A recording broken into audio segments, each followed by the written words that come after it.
Good evening, ladies and gentlemen, and welcome to the Wednesday night edition of the Real Chat Daddy Show. I am your host, Chat Daddy, and it is an honor and a pleasure to be here with you guys on this wonderful, wonderful Wednesday. The weather was so nice in Chicago today.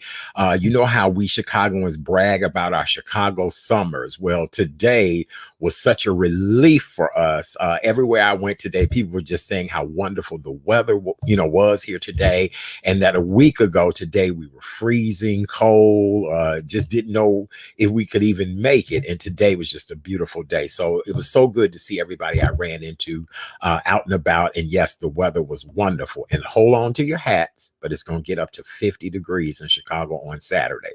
So remember, we're in a pandemic. Stay out of trouble. I have another great show planned for your viewing and listening pleasure this evening. Coming up on tonight's show, we are celebrating Black History Month 2021. And tonight, we welcome to the show Grammy nominees Jared Johnson and Mr. Alvin Che of the group Take Six. They have a Grammy nominated version of Lift Every Voice and Sing. It's an a cappella version. It is absolutely amazing. It is so wonderful that the president and CEO of the DuSable Museum, Ms. Perry Irma, thought it would make the most perfect song for the 60th anniversary of the DuSable Museum. So they'll all be by here tonight, and we'll talk about this really wonderful occasion in honor of Black History Month. And then later on in the show, we're going to have a conversation about the state of Black men in today's society. This conversation is entitled Brothers Gonna Work It Out. And tonight we're going to talk about everything from being a Black man in today's society to the economic and social problems that we're facing in our country and how they affect Black men more than people think they do. Well, in the co-host seat tonight is not our K. Renee. No, it is not. It is our good friend, radio legend, talk show host, from the baseline with Mr. Chris Bass. Ladies and gentlemen, welcome him back to the show. Brother Boom Shakalaka, what's the word in Johannesburg? How are you this evening? Oh man, boom shakalaka to you, Art, and to your viewing and listening audience. It's always great to be here. It's always my pleasure. Well, it is a pleasure to have you here. You've not been here in a minute. I'm trying to think, when was the last time you hung out with us? Was it before the inauguration, maybe, or have you been here since the inauguration? It's been that long, I can't remember. Don't ask me. I got OM too. I got old man moments. Oh So if man, I don't write moments. it down, yeah, right. Because if I don't write it down, I'll forget. But it has been a minute, like you said. Yes, it has. Well, I'm so glad to have you back. Thank you for joining us this evening. I know you're right off the heels of doing your weekly Wednesday night show. You had an incredible show this afternoon. Kind of tell everybody a little bit about your show and who you had as your featured guest this evening. Oh, well, thank you as always, Art. So I do a featured program, one-on-one interview, every Wednesday at 4 p.m. Central called CBI Chris Based Interviews. My guest today was a man called G-Man. And G-Man is a person who you probably not know, depending on your circles, but this is the man that was at the beginning of hip-hop. In fact, he claims that he coined the phrase hip-hop back in the day. When, being a part of the Sugar Hill Gang family there in the East and, in Brooklyn, and having the opportunity to be the bodyguard and the hype man for Rob Bass and DJ Easy Rock at one point. Wow. So he's connected to a lot of people in that area, in that industry. And I think his story needs to be told because, some people get left out of history. It goes to other people and they'll just leave you out for, well, I say, just be hating for hating's sake. Yes. So I want to bring him forefront today, and I hope people get a chance to realize his background because his background is very, very vital to that type of genre. Very good. You're absolutely right. Last night, Bass, I posted a picture on Facebook about a backstory. And what was so funny in this picture was actor and comedian Mark Curry. It was myself, and it was the legendary Jamie Foxx. And I saw that. At the time, that was not a legendary Jamie Foxx. That was a Mark Curry whose career was the it thing at the moment, and not, he's had a wonderful career, but it's just so funny how when I find pictures like that and I start thinking about what was this moment all about, and believe it or not, I actually was the gatekeeper that evening, and that was the reason why I was able to get the picture. We were so happy and having a great time, and that was a Jamie Foxx fresh off of a Greyhound bus coming to Chicago to try to get on that evening. And so it's just amazing. I love people who have backstories, and they're legitimate backstories, and backstories that people can say, you know what, you're right. How it's how it all works, because people become big stars and forget about the people who helped them to get where they are. Well, I think it's easy to forget because sometimes we go back in time and it's not really pleasant thoughts to have. So it's easy to eradicate and erase certain things that people have in your life. But if you can remember the ones who are there for you, the ones who were pushing you up before you became a name, those relationships really go a long way. So again, Hmm. looking at that photograph, I seen all the pictures you put on Facebook. Dude, you are Black history. Because if I look up, you're with Beyonce. Like before, you with Mark Curry, you with Jamie Foxx. Of course, it's pre Ray as we come to find out he'll win the Academy Award for Best Actor that year. You just Right, never know how a star's trajectory would take off, and it's amazing right. that you're there. I mean, I've seen the picture with Luther Vandross. I was like, this, like, you had a liner on the show you was once on. He knows everybody. Well, that's true. And there you go. You got the proof to back it up with. So Oh, when I see those absolutely. pics on Facebook, man, it's the truth. Yeah, and here's the beautiful part about all the pictures from the past. These were not pictures of me hiring these people or me negotiating with these people. These were pictures of me being in charge of making sure these people were okay. These people needed anything. These people, if they wanted to go eat someplace or whatever the case may be, Right. people knew back then, and that Art Sims was the one that could make it happen. Let's Hmm. get them over to Gibson's. Let's do whatever the case may be. And that was probably the most beautiful part ever about just me meeting all these particular people, is that I got to know a lot of them in more intimate settings than the superstar. And it's just funny how as time goes on, people tend to move on and do things differently, and that's just the way life pans out. That's how it all works. Well, yeah, you had the opportunity to know the person behind the person, so to speak. Once again, an Right. intimate situation where you were the handler. You took them to A, B, and C. You got them in the comfort zone before they had to appear in front of an audience or a gathering, and that goes a long way. When you can trust someone, see, trust, as you know, is the key word. Right. You can do that, man. That sets a whole new dynamic. Yeah, absolutely. I'll never forget. I won't say who the celebrity is, but one time I had a major celebrity, we hanging out, and this celebrity wanted something to eat. And the place that was open is one of those late night popular spots. And I got out the car, and thank God I knew the manager of the place. I went in and I said, "Hey, listen, I'm getting ready to bring somebody in here so big that everybody in here mouth is just gonna fall wide open when they Right. walk in here." And he said, "Really?" I said, "Yeah." I said, "Can you do me a favor? Just kind of clear a table. We're gonna sit like this, all of that." I said, "When the bill come, give it to me. I'll make sure it get taken care of, all of that." And he did. And when that happened, he was just like, "Oh my God." And so I've got to find that picture and put it up. But everybody in the restaurant was just completely floored. You could hear a pin drop when the celebrity walked in the restaurant with me. So, yeah, it's been a good life. It really has. All right. Well, Absolutely. with that being said, what else is going on with you, Base? How's your health? How you getting through this pandemic? Have you rolled up your sleeve and had that shot yet? What's new? Now, I haven't had the shot yet. I'm kind of leery to be completely transparent with you, Art, about getting the shot. I Mhm. really have to do some more research and ask around. I haven't talked to my primary physician yet, but I want to do that. Just get some more insight to see if I want to do it or not. Mhm. Also, with me, I'm just blessed and fortunate to have my platform programs that I have Wednesday, Thursday, and Friday at this point. I'm very honored because now, when I'm able to stretch my legs, broadcasting wise, so to speak, and Mhm. continue to, I hope, give good content out there. As I said before, about once as somebody asked me about baseline to describe it, I've always said the following: it's informative and somewhat entertaining. Yes, it is. Yes, it is. Yes, absolutely. Wow. Okay. And then let's talk about the other two platforms that you do. You do a wonderful show. I call it the Ball Man Show, but actually it's the Brainiac Man's Ball Man Show. But it is a great show. It is a wonderful show. Oh, thank you. That's on Thursdays at 8 p.m. Central, all these times are Central. And that's from SNN, Street News Now, created by Lee Michaels. Of course, Lee Michaels, for people who know in Chicago, was the man who programmed WBMX, Yes, it was. 102.7 FM The before it legendary became, Mr. Lee Michaels. Yes. that's right, Right. absolutely, before it became V103. And back in the day, it was Black Music Experience. And this was the man that is documented putting house music on the radio. And if you hear house music right now, you got to thank one man. And so to be in the company of a legendary Lee Michaels, you just sit back and listen. And as I said before, watch him act a fool, because he would definitely do that. So he orchestrated Street News Now, which is what we do.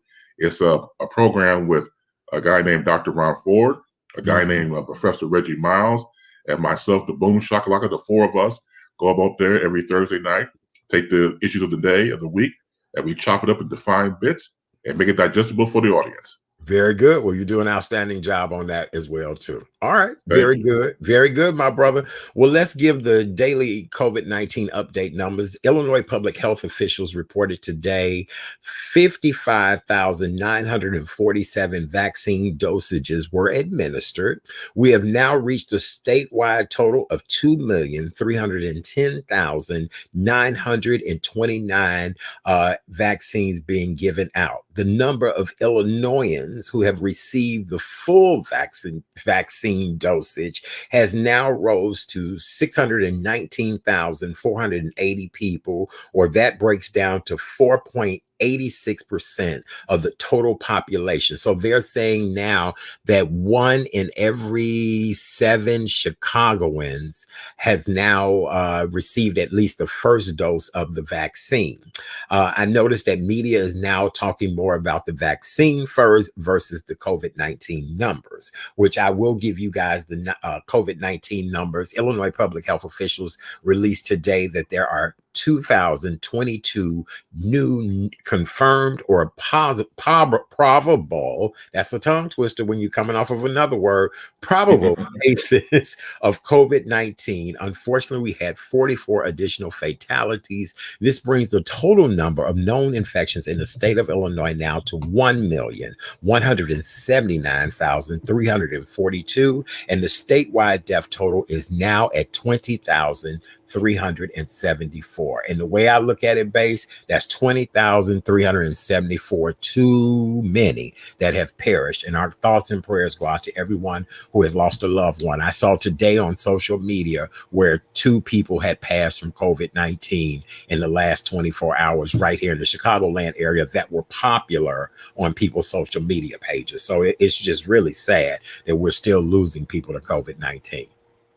No, I concur wholeheartedly. When you sit back and wrap your mind around the numbers and you think about the families involved and the families who are going through all this death, and as we know, a lot of them cannot even see their loved ones in the hospital, let alone a proper burial. So when they're gone, they're gone. That's it. There's not a final goodbye or a finality. The whole thing from the standpoint of seeing the body and continuing to grieve and the process, everything else. So when they're gone, that's it.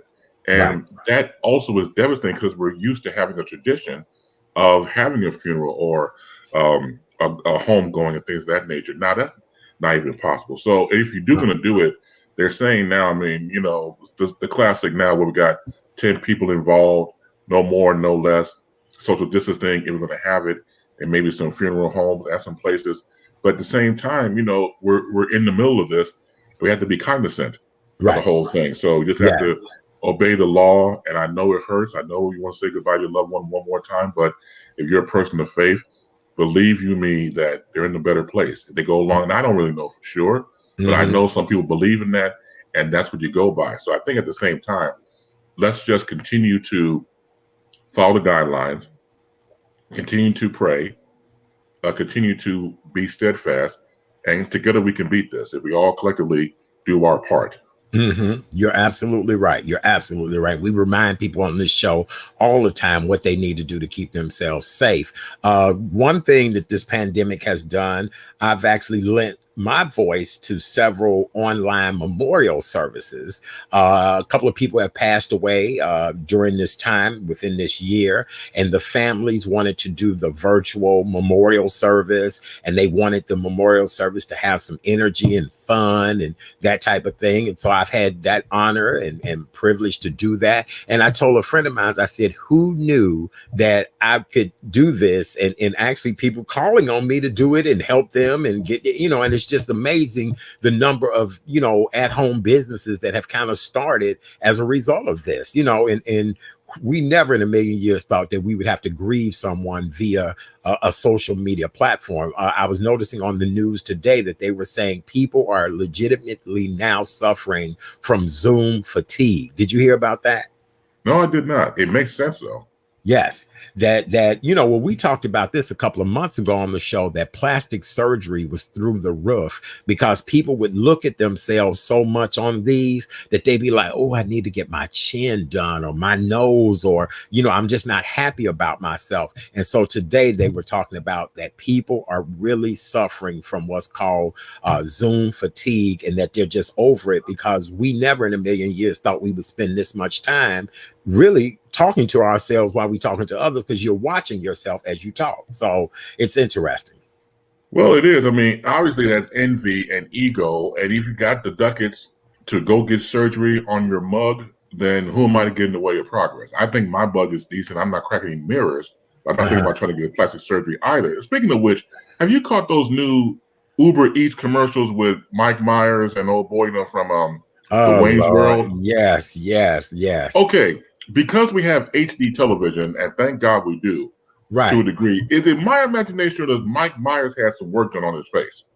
You know what? It's either work done on his face or poor makeup to maybe make him look like something is different. But I did notice he did look a little different. So I didn't know if it was maybe an aged version of their characters, and that's what it was. But you are right. Oh, that's a good observation, Bass. Yeah, that keen eye, Bass. Very keen eye. Hey, look, it was like 4 in the morning. I went to the bathroom, came back, had the TV on, and I got 39-inch screen in my room. I'm like, wait a minute, he got something done, and something don't look right. It looks kind of artificial. Yes. Yeah. Okay. All right. Well, with that being said, we want to welcome a couple of people who are watching us tonight. My former radio wife and forever wife, Miss Robin Lewis. We just love it. Hey, Robin, we love and adore you. We appreciate you. She is the queen bling of paparazzi jewelry now. Who would have thought it? Who would have thought I never saw that coming. Who would have thought it? She is lights out, a natural at selling her wares. She really is. She really is. Don't worry, baby. Your husband is getting you a home shopping network soon. We gonna get you a home shopping network. And then I want to say hey to my cousin Nikki down in Atlanta. I know that she's watching tonight. Hey, Nikki, I appreciate you so much for joining us tonight. It is a pleasure to have you here. But yeah, Robin Lewis, the bling queen now. So we appreciate you, Robin. Do the doggone thing. You guys check Robin Lewis out. Absolutely. Well, today they announced that Johnson & Johnson single dose COVID-19 vaccine is safe to use, and it's about 66% effective, says the FDA. And so a lot of people have been waiting for the single dose vaccine. We're looking at a 66% effective rate. So that means eventually you probably would have to get boosters or some other form of it. And I know, Bass, you said you're in no particular hurry to get it. But now, as we used to do back when we were little kids, eeny, meeny, miny, mo. At this point, we now have eeny, meeny, miny, and I'm sure they'll create another one which will be mo. But would you go for single dosage or 2 dosages when you do decide to do this? I like to get it one and done and get it out the way. That's just me. So if I can do a one and done, I'm great. Me too. I do. But then we don't know when this Johnson & Johnson is coming. And I kind of, I'm one of them people like, look, what can we do to get back to normal? If they start restricting people traveling, things like that, that would put a huge damper on a lot of the things that I want to do projected forward. So I don't know. It's something that everybody has got to come to grips with. I know a lot of people are saying, they've survived so far. They're not interested in running out here to get a shot. And then I know other people who have already had both shots, had a few side effects, but for the most part, they feel better about everything. Well, we get more data from the CDC. Like I said before, I do believe we should go for the sciences in this situation, obviously. And once again, well, we have free will. We all do. Take your pick. It's entirely up to us, entirely up to you. And again, do your due diligence and do your research, because again, you should not go into this lightly. I mean, we've seen stories where people are jumping the line for the shot. There was a story on Inside Edition where these two ladies pretended to be older, elderly women to get their second shot, Did and you they see were that? busted. Yeah, they were busted in line. You know, the cops took them out the car. You know, it took their wigs off and everything else. You stone cold busted. You ain't old. You don't even Right, have dentures. So right. yeah, that whole thing was just ridiculous. But we've seen a lot of that line jumping because this is what happens when controversy hits and confusion hits. People want to do their best to think about themselves and jump the line and do what it takes. And there's another story on the flip side where this young man also was creating a site where if you miss a place to get your shot, he'll find the other backup place for Yes, you. He's like in his yes, team. So again, yes. we're seeing the negatives and the positives in this Right. type of pandemic. Yes, we are. That I want to commend that young man. He's up in the Lakeview neighborhood here in Chicago, and Mm-hmm. he is creating a site to help a lot of people because you've got to realize there are a lot of people who are not tech savvy. There are a lot of Right. people who still do not have smartphones, any of those type of things. And True. these are people who are most at risk. And so you're right. From on one end, you got nothing but foolishness going on. And then on the other end, you have really great people trying to help as many people as possible get the vaccine. So we'll see how that all works out. All right. Absolutely. Well, reports is that Tiger Woods successfully did complete surgery. He's had to have rods and pins put in. He almost could have lost his right leg. That's how bad it was. For those of you all that are not aware, golf champion Tiger Woods was involved in a very bad accident yesterday in the Rancho Palos Verde area of California. It was a single man crash. It happened about 7:45 a.m. yesterday, California Pacific time. Woods, 45 years old, had to be extricated from the car with the jaws of life. Recently, Woods just had back surgery. He just was on talking in January about, overcoming his back surgery. His airbags did deploy. There was blood on the airbags. I feel bad for Tiger. I really, really do. But this will be the third vehicle related incident that Tiger has had. And we do want him a speedy recovery. And we don't know how soon he'll be able to get back to golfing. But what do you think about this whole situation, Base? Well, we just had the news today that he won't be facing criminal charges. That came to mind first. Was the DUI possibly or DWI, whatever? So I'm glad that's out the way. Mm-hmm. So now he can continue to heal. Someone like Tiger Woods being in the media pretty much all of his life since he was a child to where he is now and all the hills and the valleys in between, you don't want to see anything bad happen to him. Mm-hmm. And for someone who really was able to bounce his career back, to again win the Masters. One of the things that came to mind when I saw the car wreck, first of all, once again, he's in good shape from the standpoint that he wasn't that far from the trauma center. Mm-hmm. So that was a good thing in the blessing within itself. And then I thought about the time he won his first Masters and how afterwards, after he won, he hugged his father, Earl.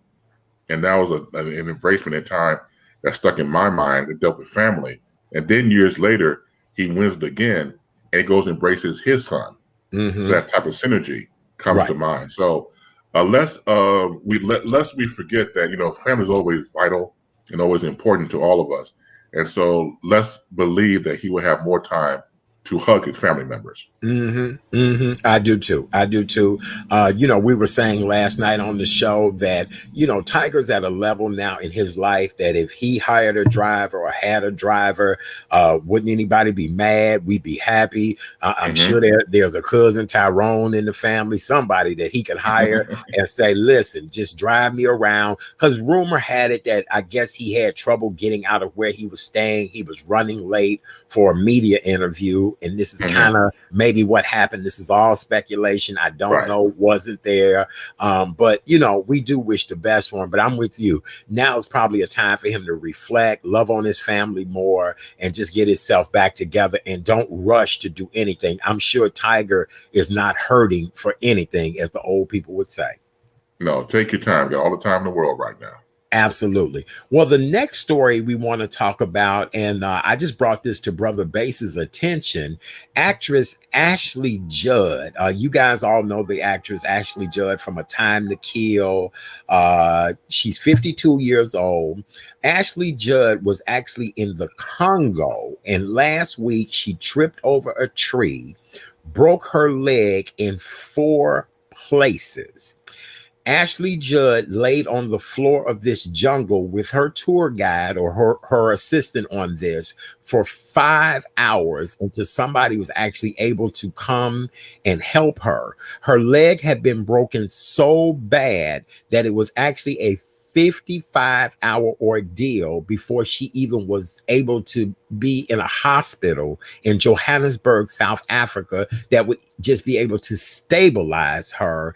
And this was just a catastrophic accident that she revealed.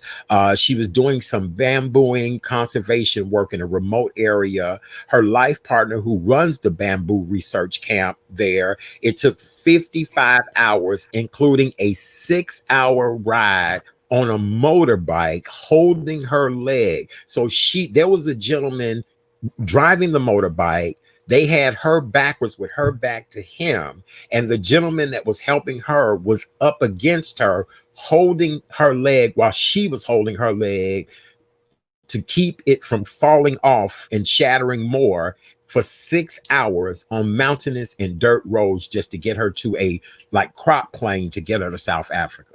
And very few people knew about this, but this was really, when I woke up Sunday morning, this was a major news story. And she really is just a miracle. She's back in the United States now. Her dad flew over to South Africa to be with her, but just a freak accident. And to my understanding, they said she has taken care of everybody who helped her through this ordeal, majorly took care of all of these people. What do you think, Bass?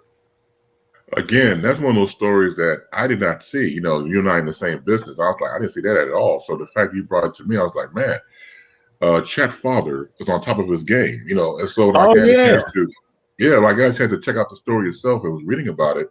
Right. I saw the footage. I mean, it is it's horrific to say the very least. And the fact that you're able to survive it, right? Because it could have been a different outcome. Once you get about 4 places being broke in your leg and nerve damage, right? And then the time spent waiting, like I said, 5 hours, lying on the floor, and then the 55-hour total ordeal. It could have been worse. Yes. I hate to say she could have almost lost the leg, but all that time in between. So absolutely, it is an amazing survival story. She had no pain medicine. She actually was chewing on a bark branch to keep her nerves and to keep herself together. Just sick like you wouldn't believe. And her leg is still lame now. And as I said before, she's back in the United States, but it took 22 hours to get her from South Africa just back to the United States. Right. So as much as I feel bad for Tiger, and we all want Tiger to come through this, and we are so sorry this happened for Tiger, really, Ashley Judd's story is a story that is just unbelievable, but this is truly a story that really happened. And I do want to send my thoughts and prayers, out to her family, everybody, that she is back in the United States. But it took 55 hours before she was even able to get medical attention. And she says everybody took care of her. And from what I understood, she's taking care of everybody who took care of her in the process. So I'm glad she did. That's a fantastic story, Art. I mean, just what's good listening to you. And again, when you sent me the story, I was checking it out. That again, you know what? You have to sit back and count your own blessings. Man, are you kidding me? Doctor, that's serious. Right. Imagine you're someplace and you're trying to, do conservation work. You're trying to help people, do all of these things.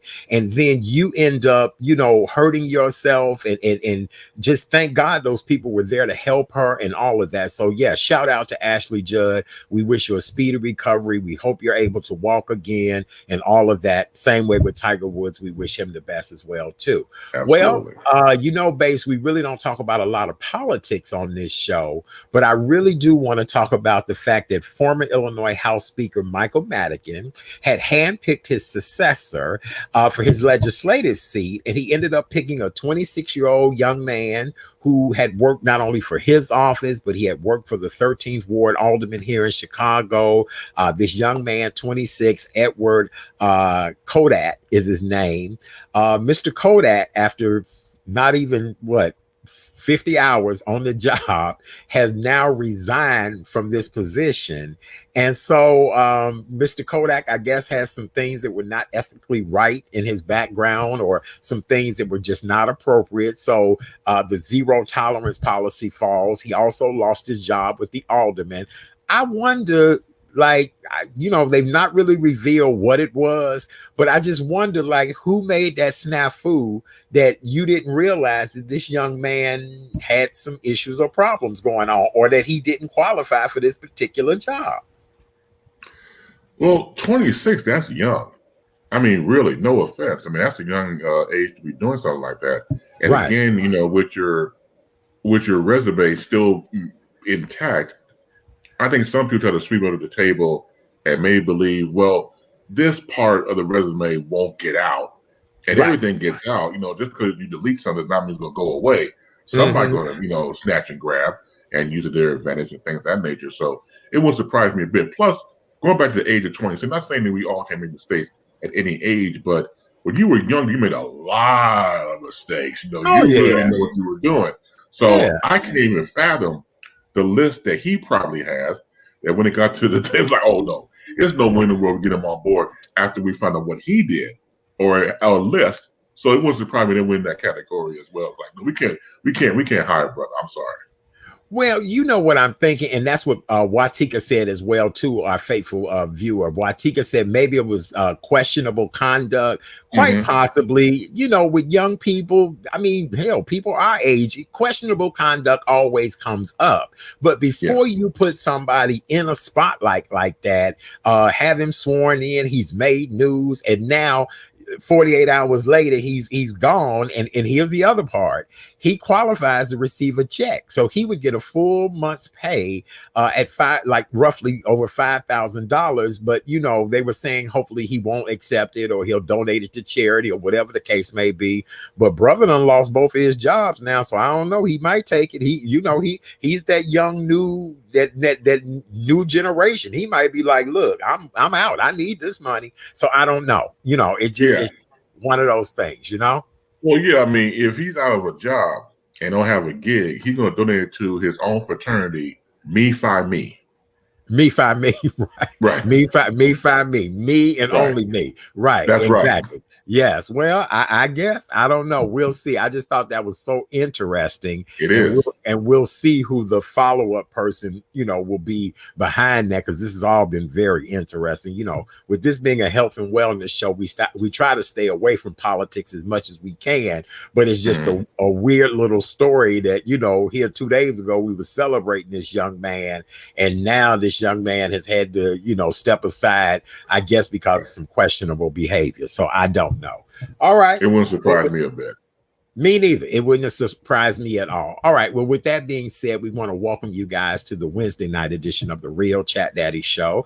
I am your host, Chat Daddy. Glad to be here with you guys on a wonderful Wednesday evening.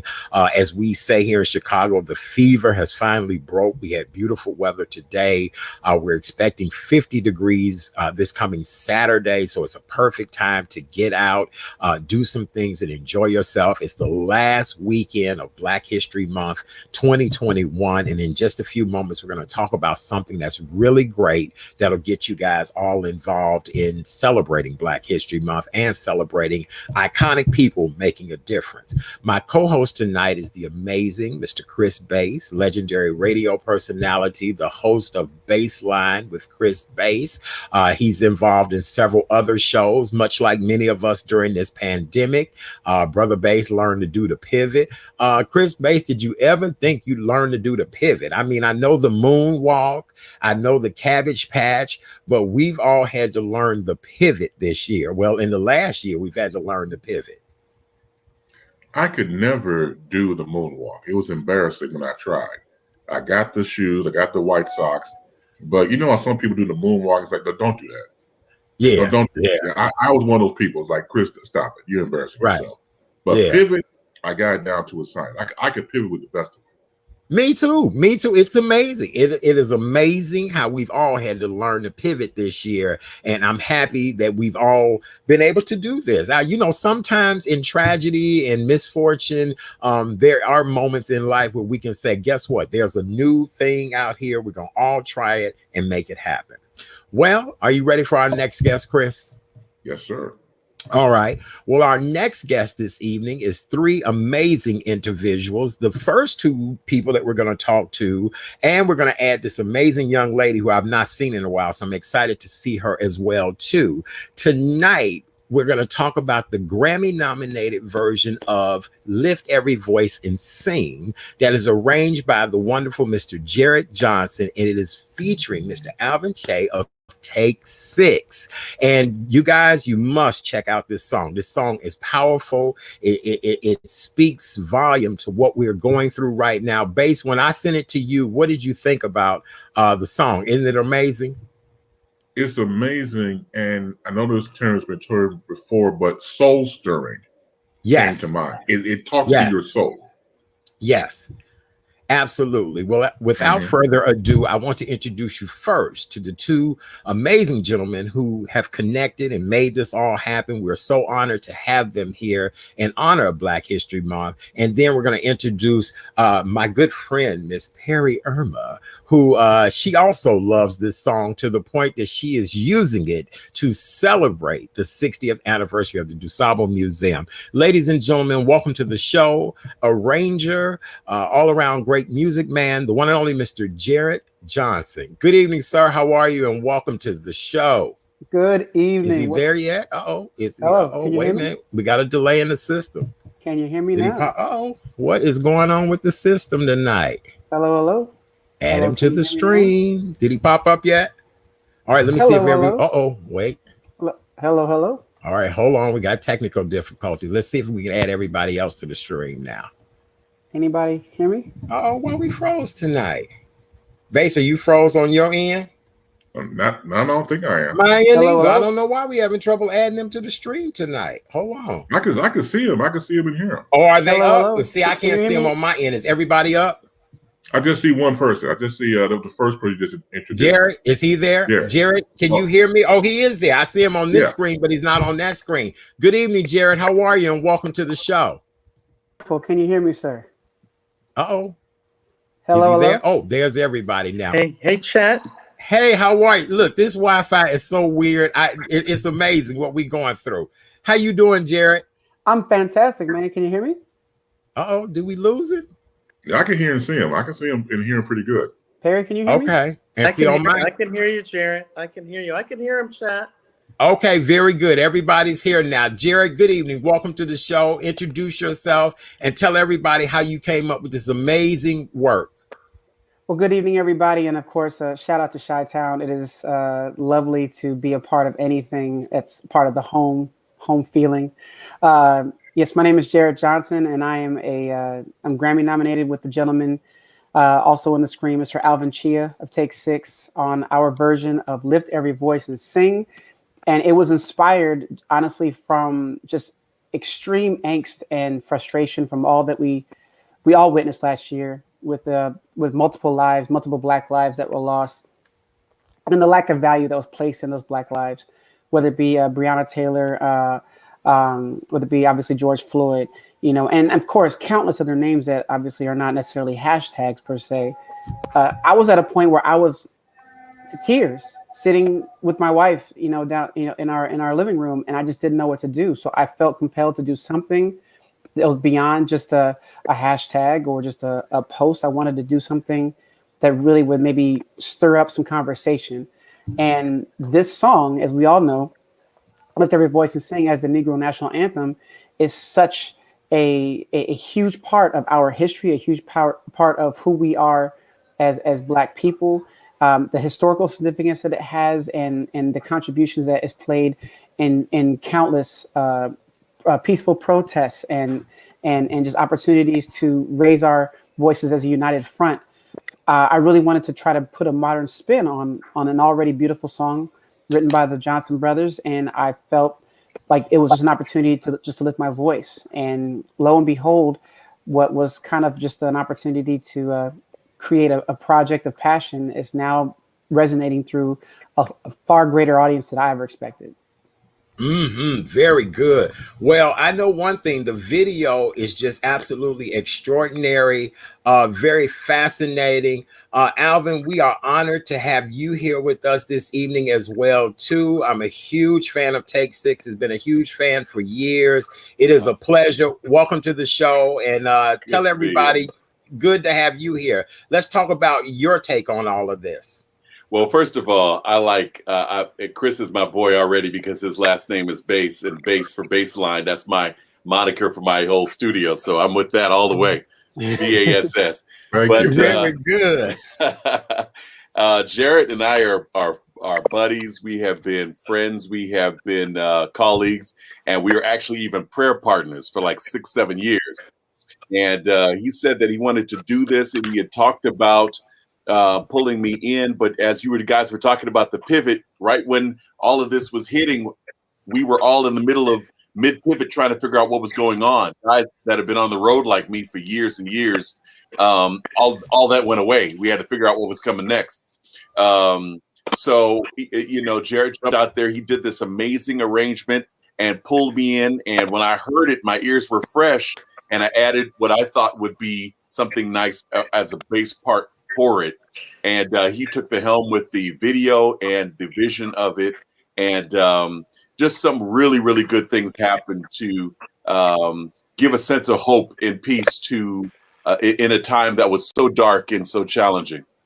Absolutely. I could not agree with you more. And what I find so beautifully wonderful is the NAACP used it for the 57th opening of the March on Washington, D.C. Yes. Now more than ever, I feel as if we need new anthems, new voices. Absolutely. Right. We need to be able to pull multi-generations in. There are so many young people who don't know our anthem and who don't know, a lot of schools are not teaching our anthem and our history and things like that. So I just think this is so beautiful. You all had the wherewithal to do this. And now, a nomination for a Grammy. Gentlemen, that's great. That's major in this day and age. What do you all think about that? Well, if I may, real quick, you made mention of the video. Shout out to my co-creator in the video. His name is Orande Jenkins. He is Southside's own, and he is a gentleman that put his heart and soul into that thing. I had a bunch of ideas. He brought the video to life.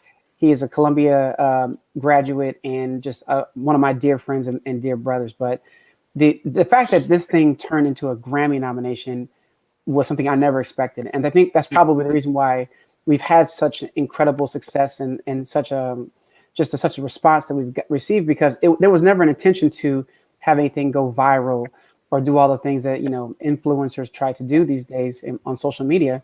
It was honestly just an opportunity for me to say, listen, a lot of people don't know this song, and both in the white diaspora, the Black diaspora and beyond.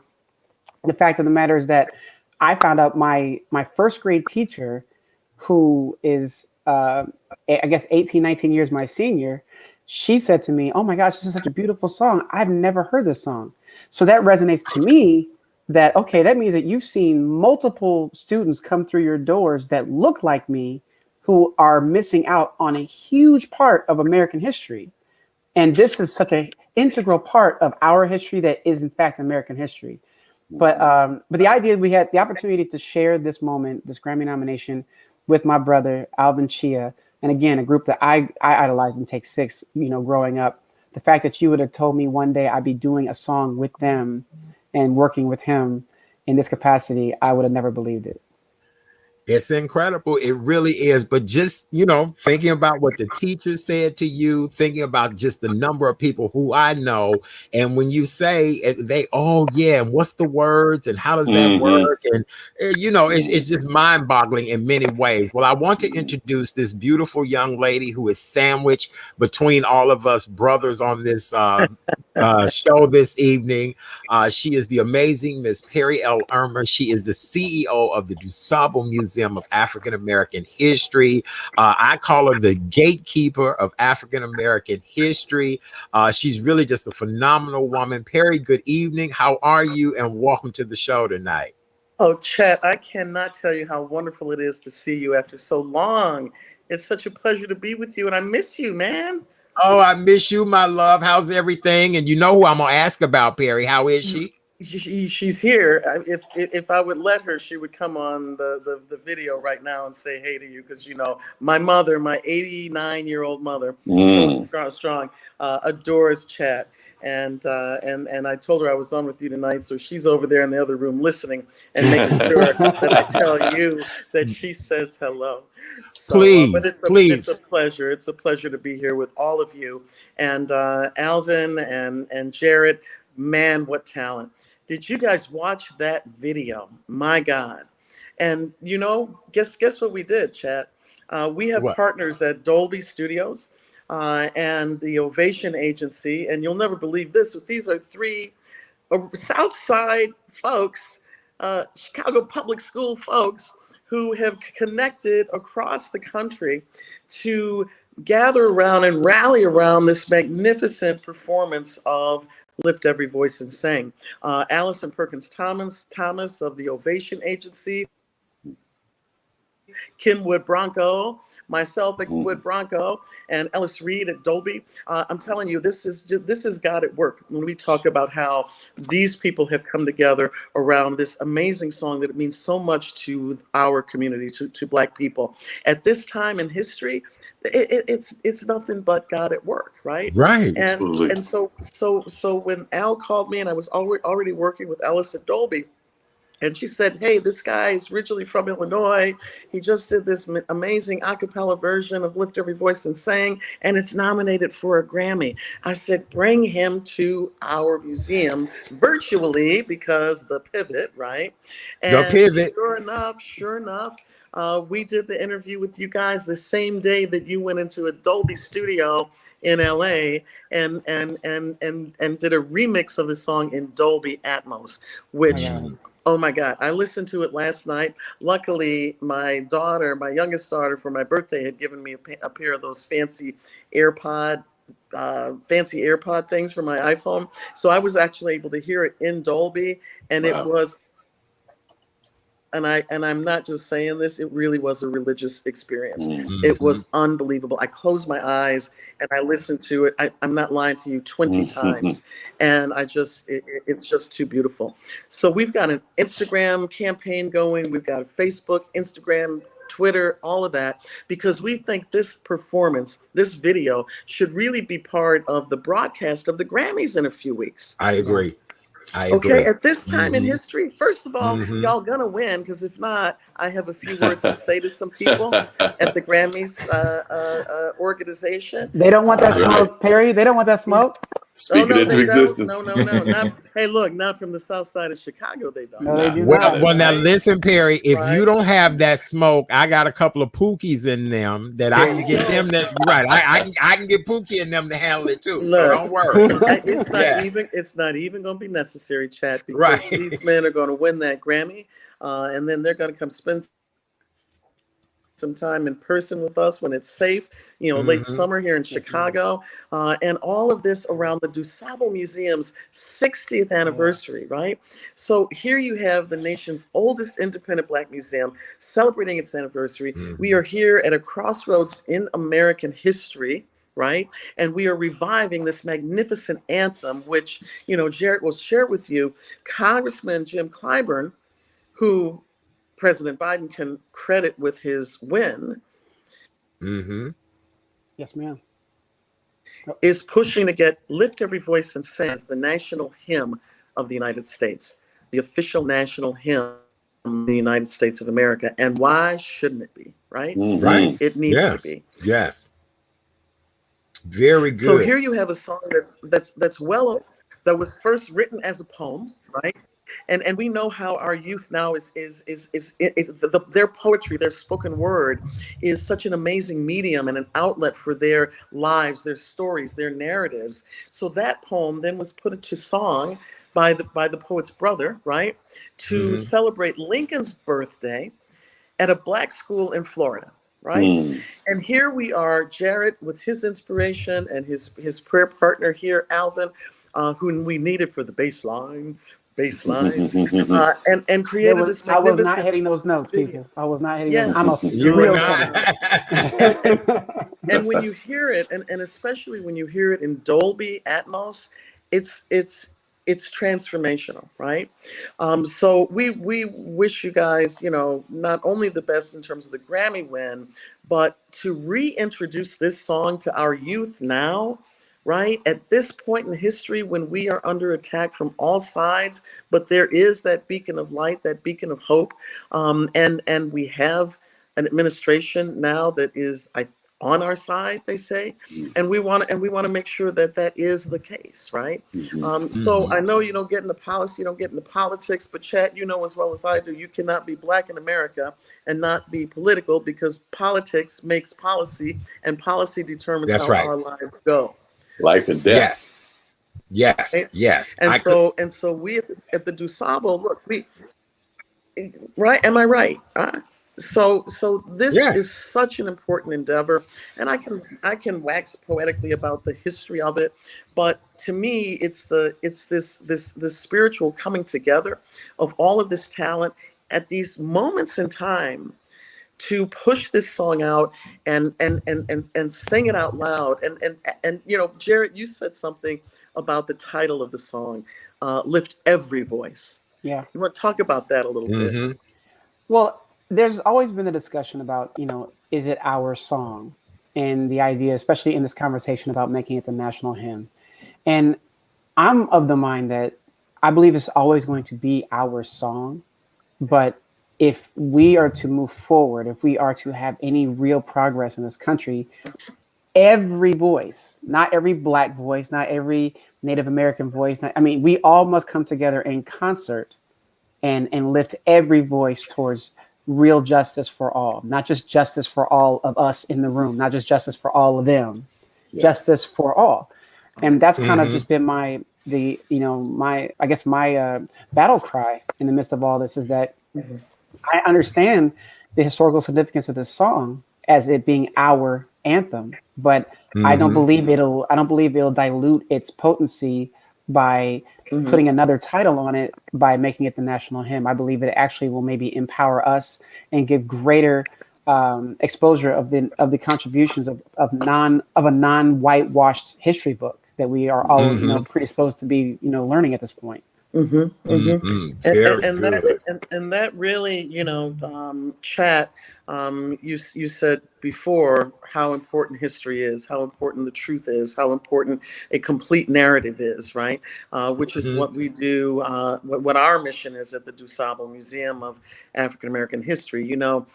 This is Black History Month, but every month is Black History Month, right? You cannot separate. You cannot separate American history from Black history, because we made it, and you can't unweave that black thread from the fabric that is America, right? And so our motto, what we are saying, is that every month is Black History Month, and I think with projects like this song, we can begin to bring in our youth, right? And it's interesting that the day that we were taping some other things at the DuSable for some of our virtual programming, the wonderful historian Tim Black was also taping a WGN show at DuSable. And Chad, I know you know Tim Black, 102 years old, right? Yes, incredible. Who lived through the first pandemic in 1919, who marched with Dr. King. And I started asking him about the anthem about lift every voice and sing. And I played him your video, Alvin and Jarrett, and he was tearful. He watched it. He said, you know, that was such an important song to us in the civil rights movement, in the march. We played that song, and folks who weren't even part of the march, when they heard us singing this song, and they sang it marching, so they also sang it a cappella, right? Love it. And so folks would come around when they heard this melody, when they heard these words, and you know, it's just amazing that here we are, you know, 100 plus years later, after the creation of the song, after its incredible significance during the civil rights movement, and you think about the different places where this song was sung. Reverend Lowry used the standard of the song when he gave the invocation at the first inauguration of Barack Obama, right? He sure did. And they played it on the march at the March in Washington. They played it as they crossed the Edmund Pettus Bridge. So here we are again at a pivotal point in our history where we have always known what exists out there in opposition to us as Black people, but now the world knows. So now it's time for the world to hear our song, our anthem. And Jarrett, you're absolutely right. Every voice must be lifted in order to sing for freedom and justice for all. And so that's what we're trying to portray. And I hope everybody will get on their Instagram and their Facebook and just push it out there, man, because we need this to be known. We need people of other races to hear this song and to watch the video. You know, Jarrett, talk a little bit about the video. The imagery in that video is just stunning, and talk about it. Let me shut up and let you talk. Well, so much of the images that I pulled from were some of the protests that occurred that were happening here in Los Angeles. One of which I participated in with my wife. Obviously, you have historical pictures of historical significance. Seeing Malcolm and Martin there shaking hands. Thurgood Marshall. I'm a member of Alpha Phi Alpha Fraternity Incorporated, so I had to give a nod to my guys. But there were some shout outs within there as well. But just to see the imagery there was very intentional, the choices that were made. Seeing little boys, holding up signs about, I don't want to be another hashtag, another suspected victim. I'm sorry, suspected criminal, things of the like. Every single image there was intentional so that it would really stir your soul. And at the very end of the video, you see in Los Angeles where they spray painted Hollywood Boulevard, all Black Lives Matter, and the importance of establishing not just certain Black lives. I mean, we all matter, and so that it was just, I felt like that was a wonderful way to kind of just wrap the whole thing up. And again, Arandi Jenkins, Southside's own, he did an incredible job of kind of bringing that whole thing together. And it was just, I felt like those images would really kind of draw people in. The words, the words, and of course the four guys. I can't forget about that part. It's four the same guys. One guy's a father. One guy's a guy wearing a hoodie. Another guy's just four of the same people who look the same, but are perceived in different ways because of what they're wearing. And at the same time, the value that they possess never changes, but society may otherwise dictate it. So it hopefully would make people just like, wow, I would look at this gentleman differently in a different circumstance if I was walking down the street and I saw this gentleman in a suit versus the gentleman in a hoodie. So that was the idea.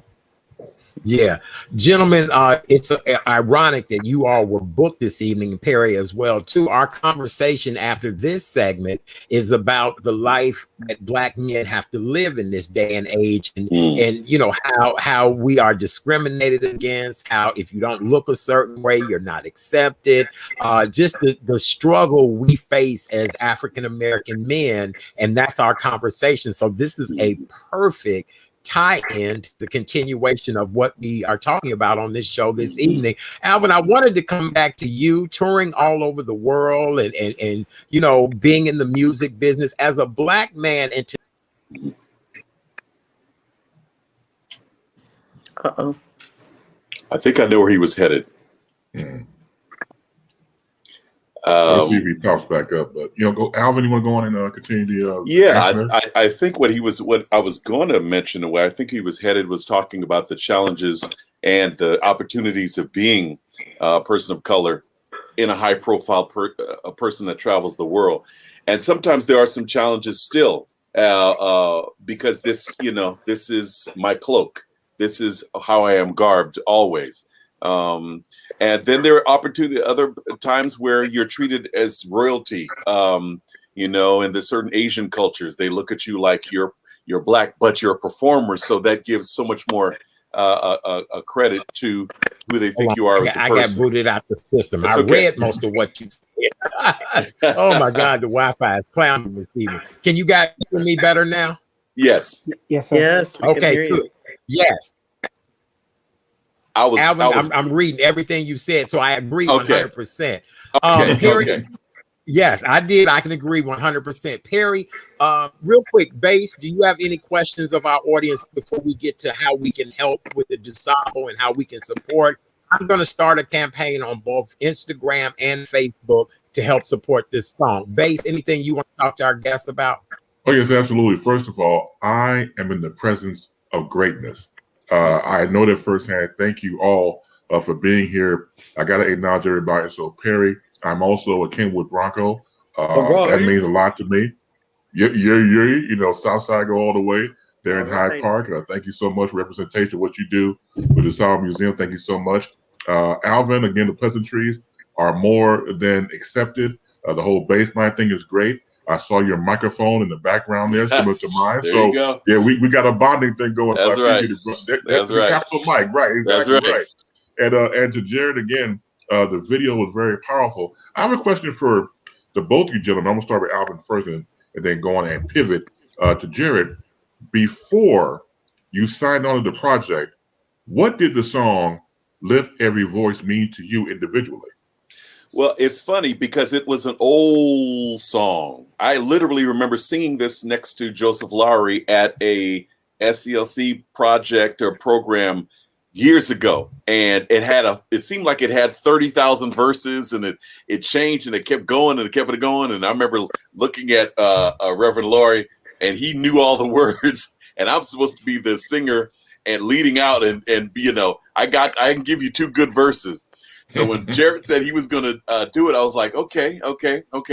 So the way he approached it, he took the idea of this and he took it and he arranged it perfectly, and gave it just enough and contemporized it just enough. So it is now relevant to our community and our time. The harmonies and all that kind of stuff speak and they have a new life. So that's what it means to me. It is a song of hope. It now points me forward, whereas when I heard it before, it used to have me look back in black and white. Now I look forward in HD and enjoy it for what it and Dolby. Yeah, and Dolby. Right. In Dolby. And Exactly. Adobe. And Adobe. Yes. Don't forget Adobe, everybody. That's right. Go ahead, Base. And Jerry, go ahead. Yeah, I was going to say, growing up, especially in Black History Month, we sang it every week at my church. And so, yeah, it's a song that's been, like you said, it was soul stirring. It was a song that every Black History Month is something that we always knew that was part of our tradition every year. So this song has always resonated with me. All the verses. I'll be honest and say I need to brush up on those last couple little stanzas, but I can honestly say that it's been something that's stuck with me for as long as I can remember, and I'm blessed to be able to kind of hopefully carry the mantle that the Johnson brothers. It's ironic that the Johnson brothers were the ones that did it. I'm like, are these guys related to me? Probably. But the idea I was thinking that. Listen, I would love it if that were the case. But the idea to carry this mantle and to hopefully bring it again into the 21st century with Alvin has been a true honor. And we understand that it doesn't end after the Grammys are over. It doesn't end after any accolades are secured. It's about continuing just to march on until victory is won. I like that. Oh, real quick, and Perry, not to leave you out, before the project, you being orchestrated, what did it mean to you, Perry? Well, when I heard it again, hearkening back to childhood and every important event, right, that we have as Black people, every important gathering, every assembly, every inauguration of our president, I think that for youth especially, how important it is, and Chad, you and I have talked about this many times, how important it is to reconnect the generations, right? That we have all these magnificent young activists out here, a couple of my children, my own children included, right, who are thinking that they're doing this for the very first time, because some of us in the older generation have admittedly kind of dropped that ball, right, and have not carried them forward with us.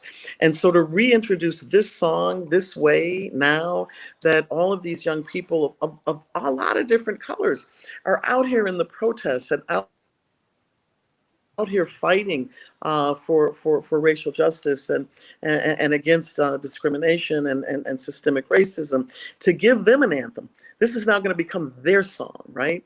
And one of the major missions at DuSable that I follow is to have our youth understand that slavery is not our origin story as a people, right? Awesome. It may be the chapter that started here on this soil, but it's not our origin story as a people. And so the greatness that we were, we still are, and that needs to be internalized more by our youth, and disregarding what they hear and see about themselves on the nightly news, right? So this is a lifting our heads, lifting our spirits, and lifting our voices, and really reconnecting those generations and generations of work that have already been done, and unfortunately the struggle has to continue, and we need this type of inspiration in order to do that. So, I'm just so honored and feel so blessed to have these young men on tonight. And I'm saying young because y'all know, what we say, Black don't crack. Maybe that's true, but I'm older than all y'all. Okay? You are the rose among Yeah, thorns. right. But this is, look, it's my favorite place to be, y'all. So Well, you look good, Perry. We love you, thank and you, we are sweetheart. honored to have you here for Black History Month, because Thank you. really the DuSable Museum is truly a treasure, and we want to continue the legacy of the DuSable Museum with you celebrating the 60th anniversary of the museum. How can this audience be a part of that? We had Choose Chicago on the show about 2 weeks ago, and I know you guys are still closed for in-person visits, but we do want to encourage this audience If you to get support on you guys at the museum. our, Did we lose Perry? no, Uh-oh. I'm here. I'm Oh here. boy, we lost her. Oh, here she is. No, All I'm right, here. hold I'm on. here. Boy, So, Wi-Fi is so hating us tonight. it's hating Hold us on. tonight because sometimes truth hurts, right? But Now imagine what our children go through. You know oh, what I I'm saying? know, I know, That's the I crazy know. part. And here we trying to just do a show. Real quick, I, gentlemen, I, until we get Perry back on. I'm back I on. was Can you hear wondering, me? Can you hear Jared, I, me? if I you'd can like hear to, you. if you I can, guys could I can. I tell think I'm back everybody on, how they Chad. can find you, I was gonna follow say you. go. I follow both of you now Yeah. on social media. Jared, you go first and tell everybody how they can find and follow you, so we can continue your journey on social media. Well, first and foremost, please make sure you check out on Instagram at Dolby Yes. Labs, at DOLBYLABS. We have an incredible presentation, and where they discuss the actual the Dolby Atmos version of our version of Lift Every Voice and Sing. That's something that we want you to all to check out. If you want to follow me on social media at JARRETTAM Johnson on Instagram, and I hope you all will come check us out. Me and Alvin got some more things cooking, so be on the lookout. And I am on IG at The Real Alvin Shia. My website is Mr. Baselines, but not SE like Mr. Chris Bass. SSLINES, MrBaselines.com. And I'm on Facebook. I'm pretty accessible. Take Six has me everywhere. So, but thank you for your support. A good thing. Perry, did you give your closing thoughts That's wonderful. And as you of can yet? find us at DuSableMuseum.org is our website. And if you go to our website, you'll see another wonderful interview that we did with Alvin and Jarrett just about a week ago. And put that on our 60th anniversary special programming. And we interviewed them with the great Tammy McCann, Chad, Yes. and Dr. Kim Delaney, who's a professor of Black Studies at Chicago State University, but also director of education at the Great DuSable Museum of African American History. So go to DuSableMuseum.org. And as Jared said, please get on Instagram to the Dolby Instagram, and you'll find it on the DuSable's Instagram page as well, and Twitter. So hit that like, spread the word. We really want to get those numbers up so that the Grammys know we're coming for them if they don't do that. Hey, to the man. Let them know. That's let right. them know. And if not, I get Pookie and them to help out. Perry, I apologize. Our audio in the video is not matching up tonight, so I didn't mean to talk over you earlier, but I'm always honored to have you guys here. We're going to have to get on our internet provider company because we don't know what the hell is going on with the internet tonight. But it's been an honor and a pleasure to have you all here in honor of Black History Month. Really just an honor. Bass, do you want to say something in closing to all of our guests real quick? Again, to all three of you, thank you so much for providing insight and insight to a song that, as all of you have said about it being the past, but now it's our future. So thank you so much. That's right. Blessings and love. Absolutely. Absolutely. God bless you all. Anytime you want to come back, my pleasure. Anytime. I'm following you both on social media now. Perry, I can't wait to see you in person and your wonderful mom. Tell my girlfriend I still love her. We just can't see each other now until we both get the vaccine. All right. Well, let her know I love her to no end. I really do. She's got hers. So. Oh, she's got her vaccine, so she's just waiting on you. Okay. Well, tell her as soon as I get it done, she and I have a date night very soon. Hey, Chad, she got hers. You gotta get yours. I know. On that chat. I know you do. I know you do. Your mama's look, she feisty. She feisty, right? Oh, you better. So I'll probably be the one sitting around blushing at the end. You know what I'm saying? So yeah. Hey, look, I come by it honestly too, so I can't complain. But God bless all of you. This was such a pleasure, and we hope to be gathered together again after these award shows to be celebrating too. Right? That's right. Very good. Let's go. Very good. God bless everybody. Thank you. Thank you. You guys have a beautiful evening. Nice to meet you, babe. Thank you so much. All right. Thank you. Thank you. Have a great night. Love you guys. Thanks again. This was absolutely amazing. Yes. Amen. Bass, that was great, wasn't it? Boy, I don't know what's going on with our Wi-Fi. Good Lord. Oh, the Wi-Fi is hating tonight. I know. What is up with the Wi-Fi hating so much? Thank you so much. Hey, you got some love there, Bass. Bronco love. Oh, okay. Allison Perkins, Thomas. Yes, thank you so much. We love Allison. We do. We love her to no end. She's a great, great young lady. We appreciate her. She just thanked everybody for doing this because it is. It's just so important that we preserve our own history, tell our stories, and do what's necessary. Absolutely. All right. Yes. Well, thank you guys so much for tuning in. We have another guest that will be joining us in just a few moments. He's been here with us before. Bishop Damone Seraphin is back tonight.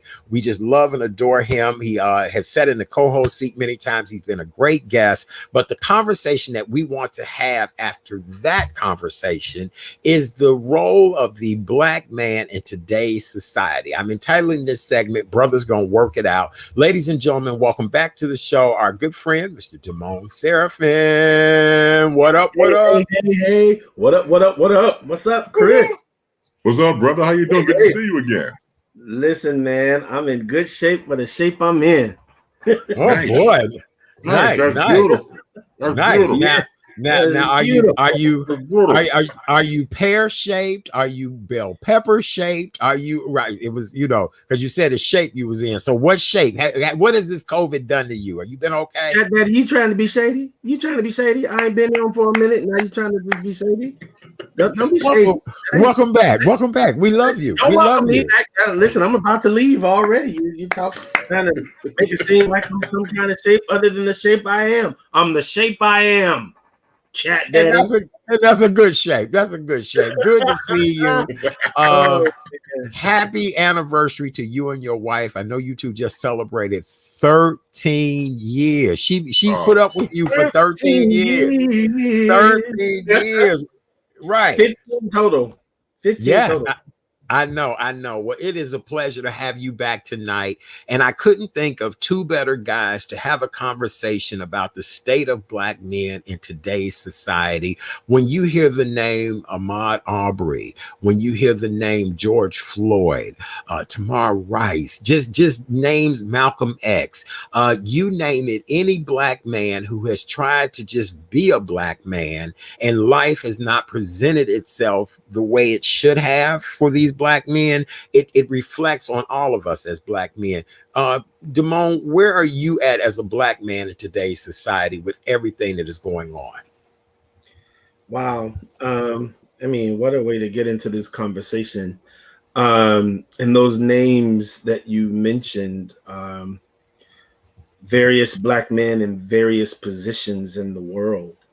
And we want to be careful to make sure that no matter what your place is in the world, your life still matters and should not relegate you to the position of slain by bullet by virtue of your birth, being born the way that you were born. So when you say those names, my heart bleeds because they are lives that have been cut short out of fear, out of ignorance, out of just pure disdain for the Black body, the Black male body. So when you ask where we are today, or where I am today, I'm saying that I'm blessed and I'm fortunate that I've not found myself in a position where I'm faced by the bullet of a police or another adversary who fears me, dislikes me, or wants my absence based on my skin tone.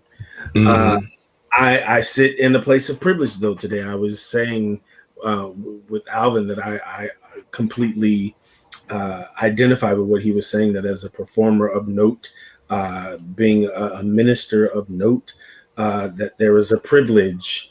I work with a lot of folk who don't look like us, and because I'm articulate and degreed and whatever, they hold me a bit above the others, whatever.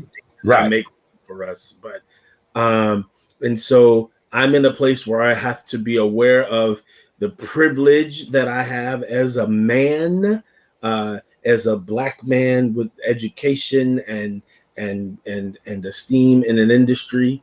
I'm in a place of making room for others, while making sure that those whose lights have been extinguished prematurely are not forgotten, and that they are honored.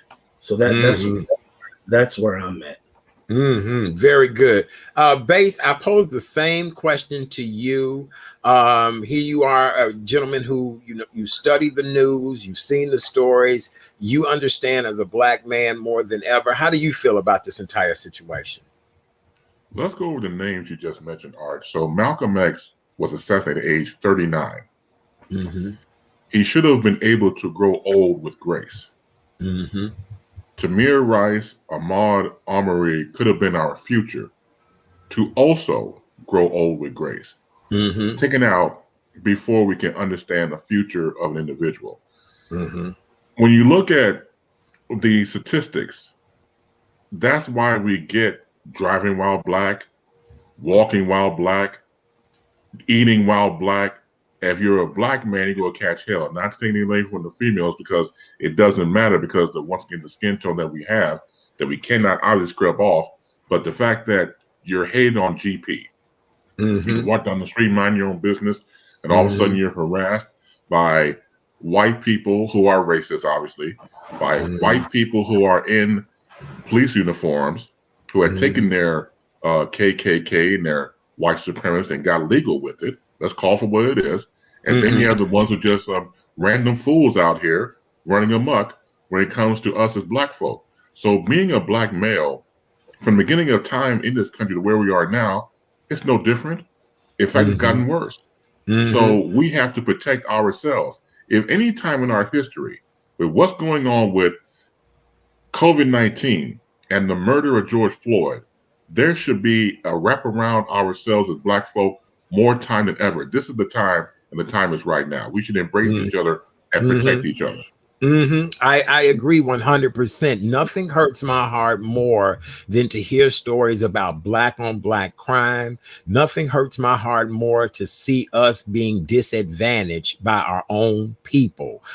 We've been provided what I consider opportunities like you would not believe: educational opportunities, wealth opportunities. You can be what you want to be, but a lot of times it's our own people that put out our light, extinguish our light. And the one thing that I want to do with this show and any show that I do is to uplift us in a positive and viable way that we continue to shine. But I've learned over the years that we as Black men tend to suffer the most. We're not allowed to express ourselves. We're not allowed to be the most creative. And here's the deal: all three of us are in what I consider the most creative spaces ever, geniuses at what we do, but yet we as Black men don't get what we deserve oftentimes and have to take what's left. And so that's just my thought on it. I don't know, gentlemen.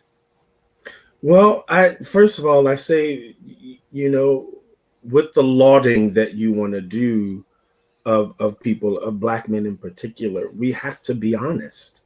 We first have to tell the truth. We have to tell the truth about not just those who are against us, but for those who look like us, who are against us. What do we say? Self-love starts at home. And so we have to get to a space where we can tell the truth and correct some things among ourselves as we present ourselves to the world. I'm raising an 8-year-old boy. My son's a light-skinned boy, so now I'm raising him with a dual mindset, because just the color of his skin gives him a certain privilege that other Black boys, soon to be men, do not have. So I have to raise him with the awareness of being a Black man in general, but then understanding the privilege that he has as a very fair-skinned Black man, his responsibility in the world, not to hold that over or lord that over, but to use whatever privilege he gets because of that to ensure that those who are darker than he, those share the same kind of lineage, have a foot in as well. But you say, and we've talked about this on this show a lot, that our lives are taken prematurely by those who don't look like us, by white folk who just have an end to destroy Black bodies, Black male bodies, and that is true. And we cannot not speak to that. But on the same token, we have to speak to the reality that a great number of destructions are internal, and we have to be real and honest about that, and speak to the thing that allows us. And I'm not trying to get into the effects of white supremacy and blah blah blah. No. Here's the truth of the matter is, whatever it is, we've got to put our hands on it, and we've got to reverse the curse, so that we are not our own destruction. I agree. So I'm committed to that, to letting others know that, listen, I came from the west side of Chicago. There was nothing good expected to come out from the west side of Chicago.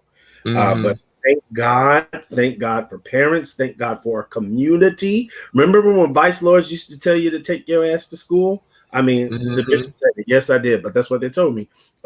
Take your ass to school. And so, listen, even the vice lords were like, go ahead and do what you got to do for your life. And so my responsibility is to let people know that there are possibilities, despite whatever economic disparities, that there are possibilities for us, and to pull us through. That's the feeling about it.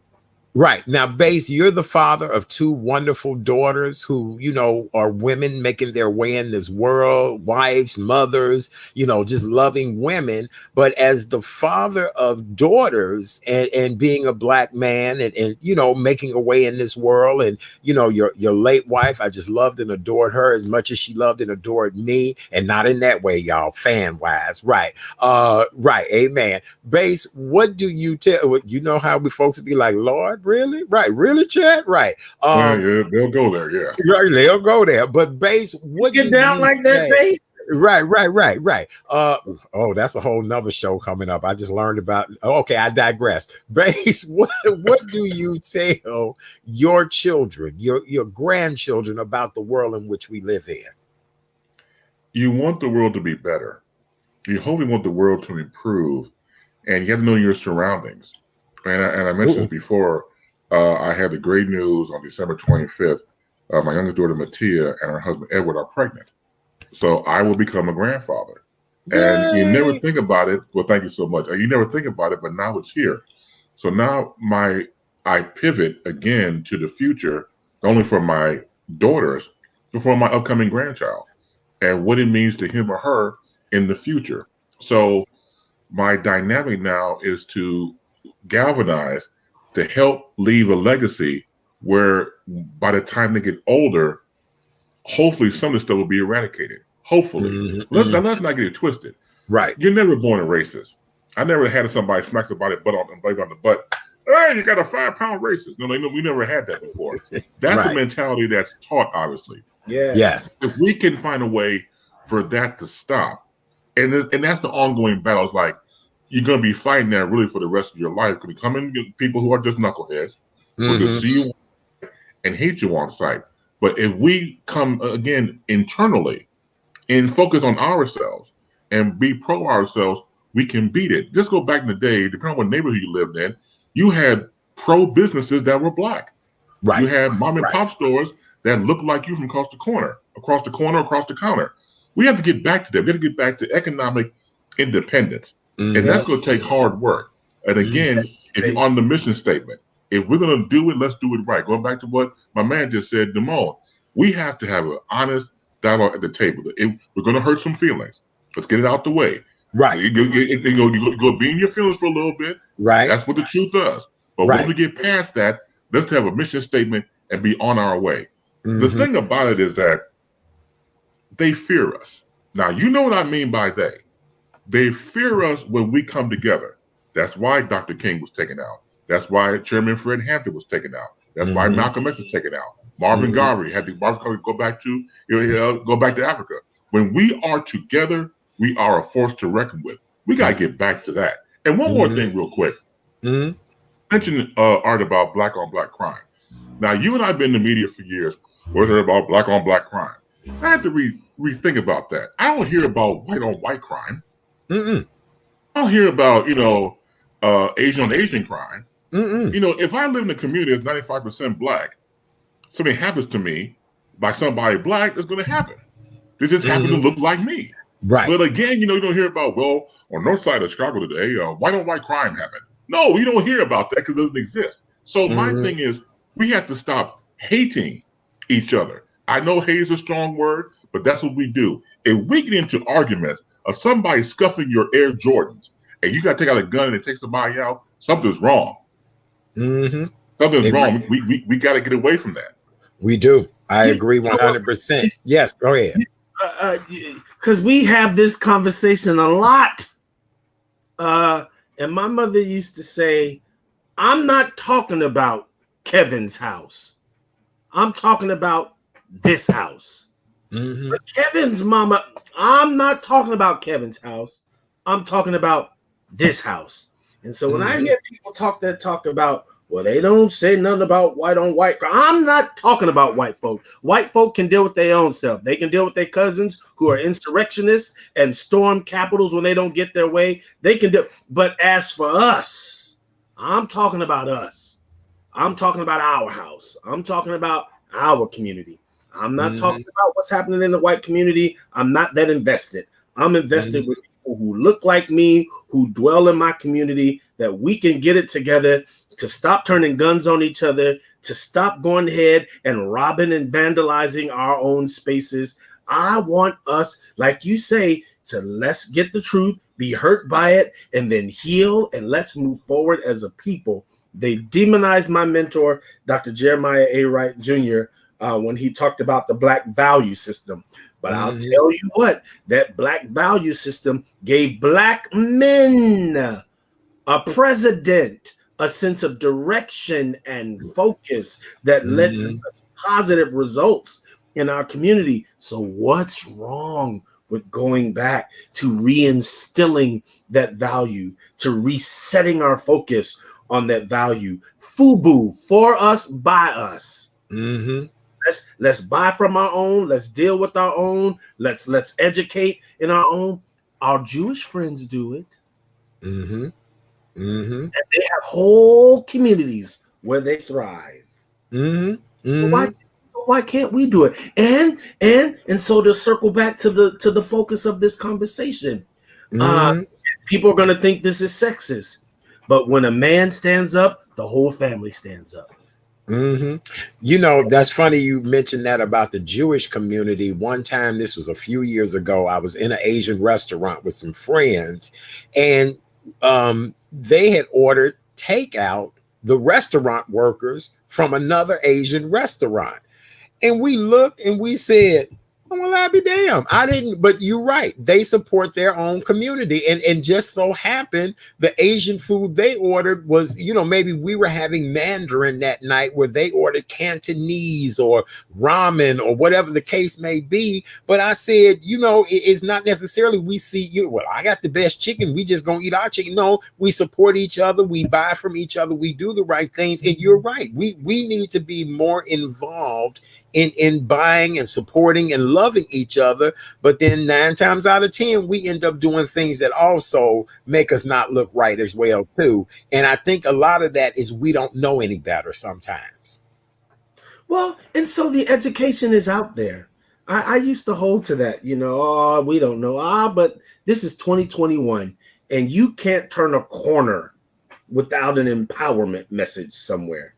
You can't turn a corner without hearing something that talks about being better and rising up. And so I can't say education anymore. It's willful ignorance in many cases, or we get stuck willfully in old pathologies, even though there are new possibilities in front of us.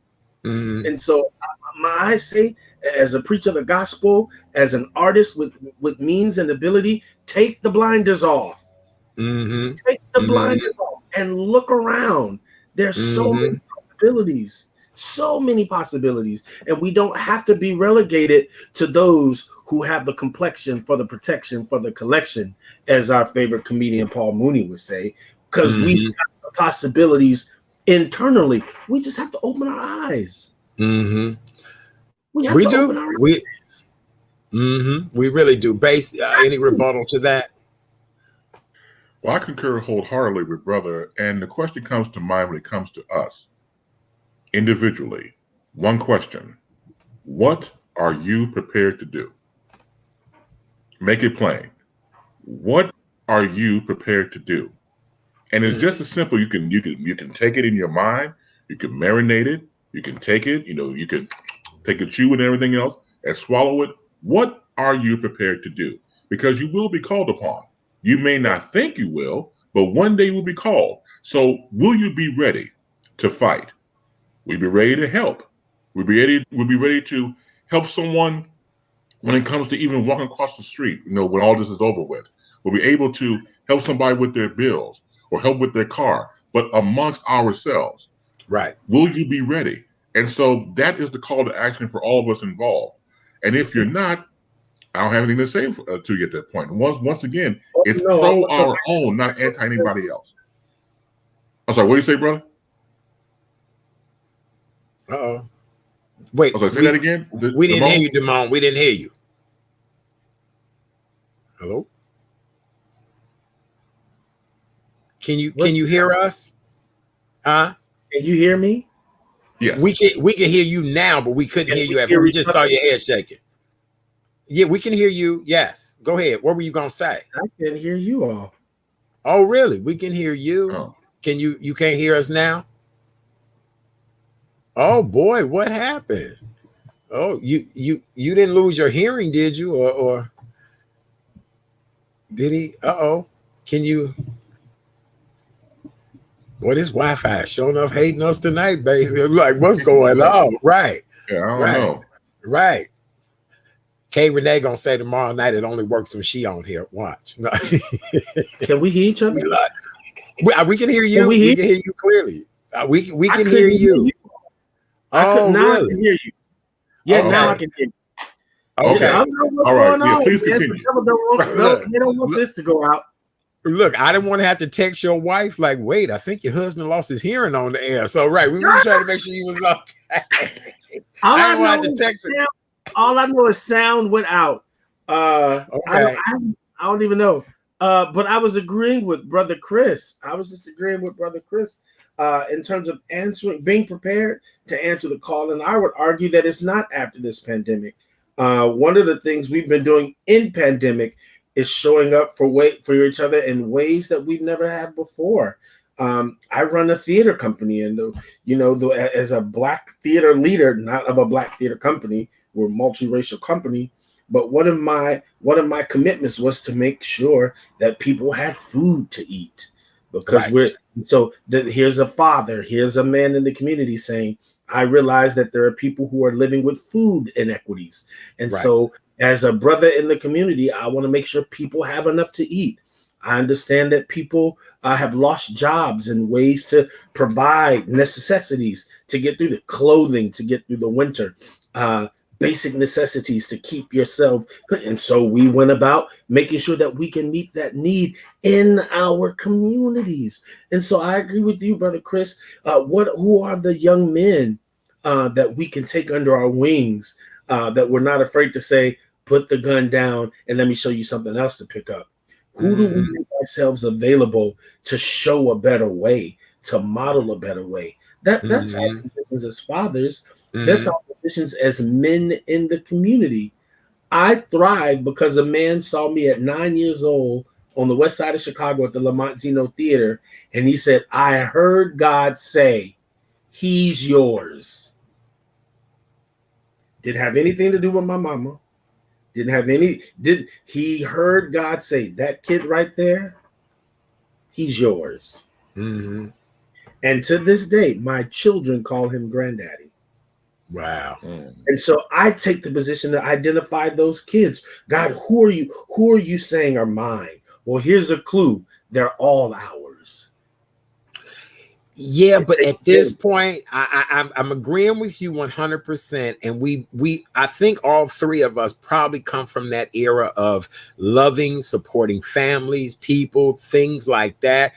Base, I know your dad, people just were good. But we live in a day and age now where I feel as if people just don't give a damn. Everybody's doing what they need to do just to survive. There are generations and generations of unemployment in the family, lack of quality housing, mediocre education. We've done well. And we, no, none of us are driving Maseratis that I know of. And we're not measuring our success by driving a Maserati. But what can we do to foster this type of making things happen in our community amongst our fellow brothers?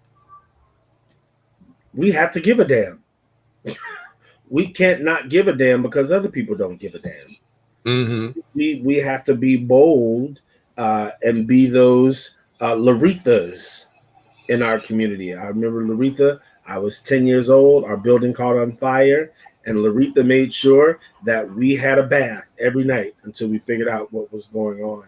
I think we have to show up for each other. It's education, right? We have to teach each other how to be for each other, and sometimes you will be met with resistance. But I think you can't resist.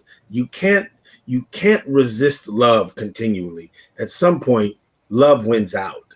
I agree. You can't withhold love because other people don't give a damn.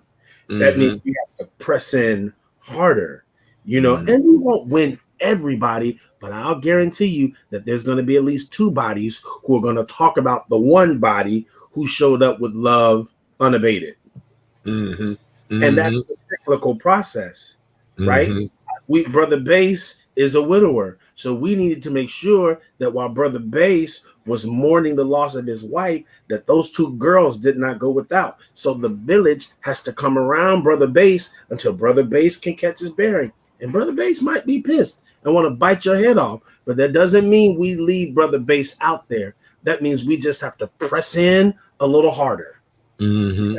Press in and be patient in the act of love. We don't know the act of love anymore. No. We don't know it anymore.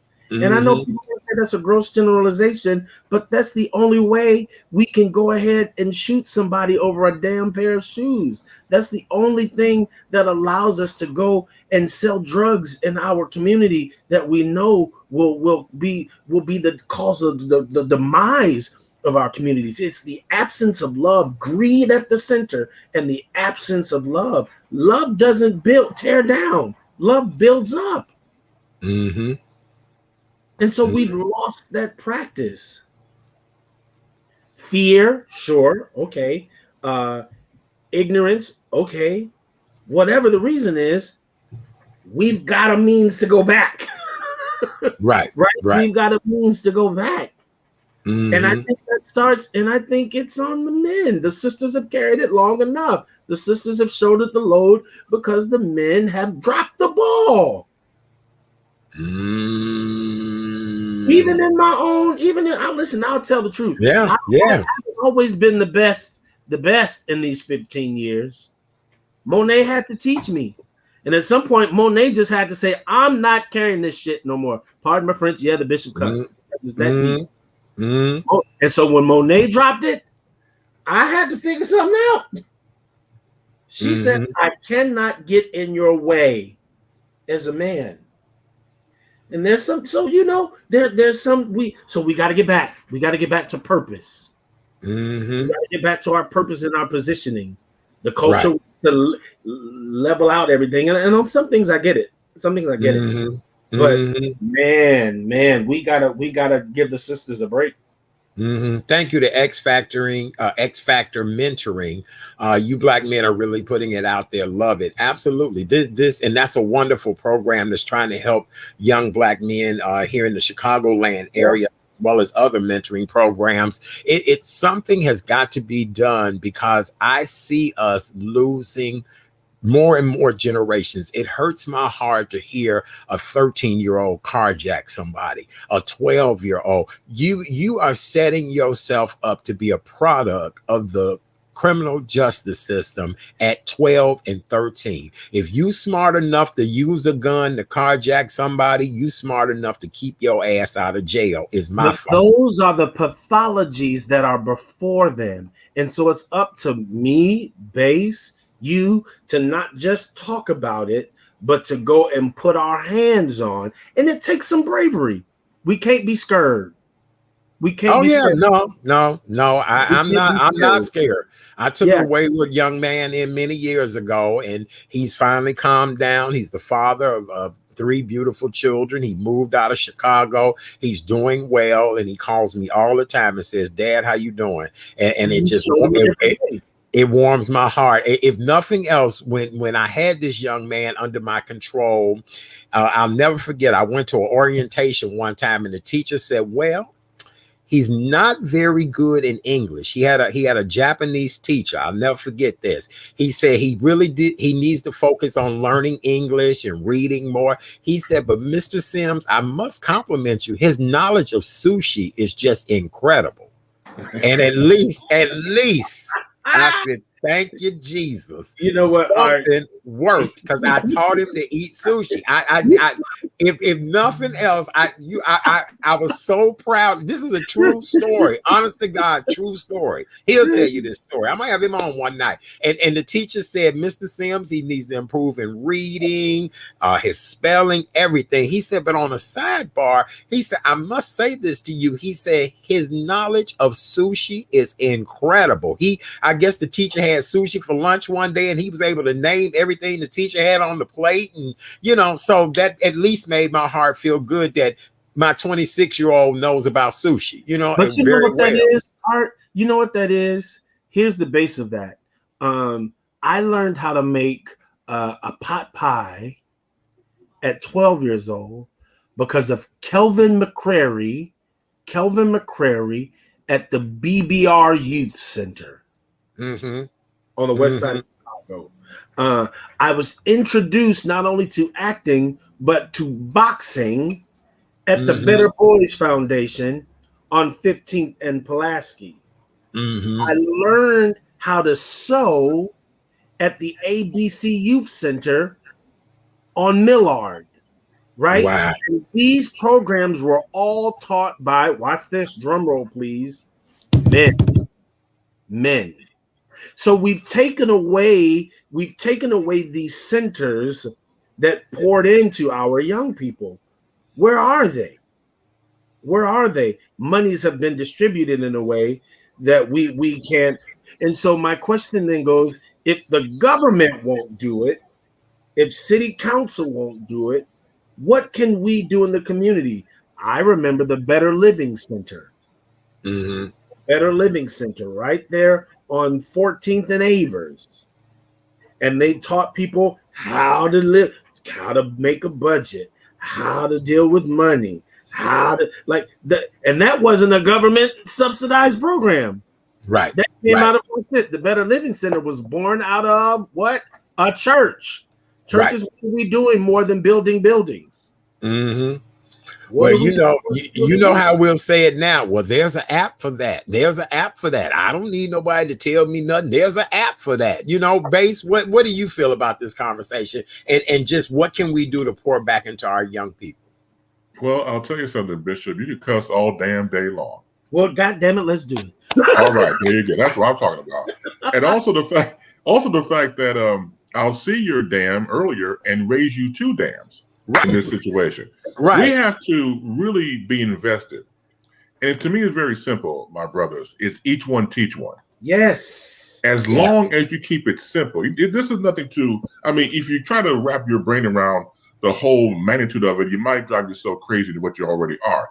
Keep it simple. If you're able to talk to one person, that's all you need. Because they're going to learn go back to what Art said, what you said. His sushi game is on point. You didn't know it was coming, but it is, and it was. And looking forward to you having on the show to mention about said sushi game being on point. It doesn't take much.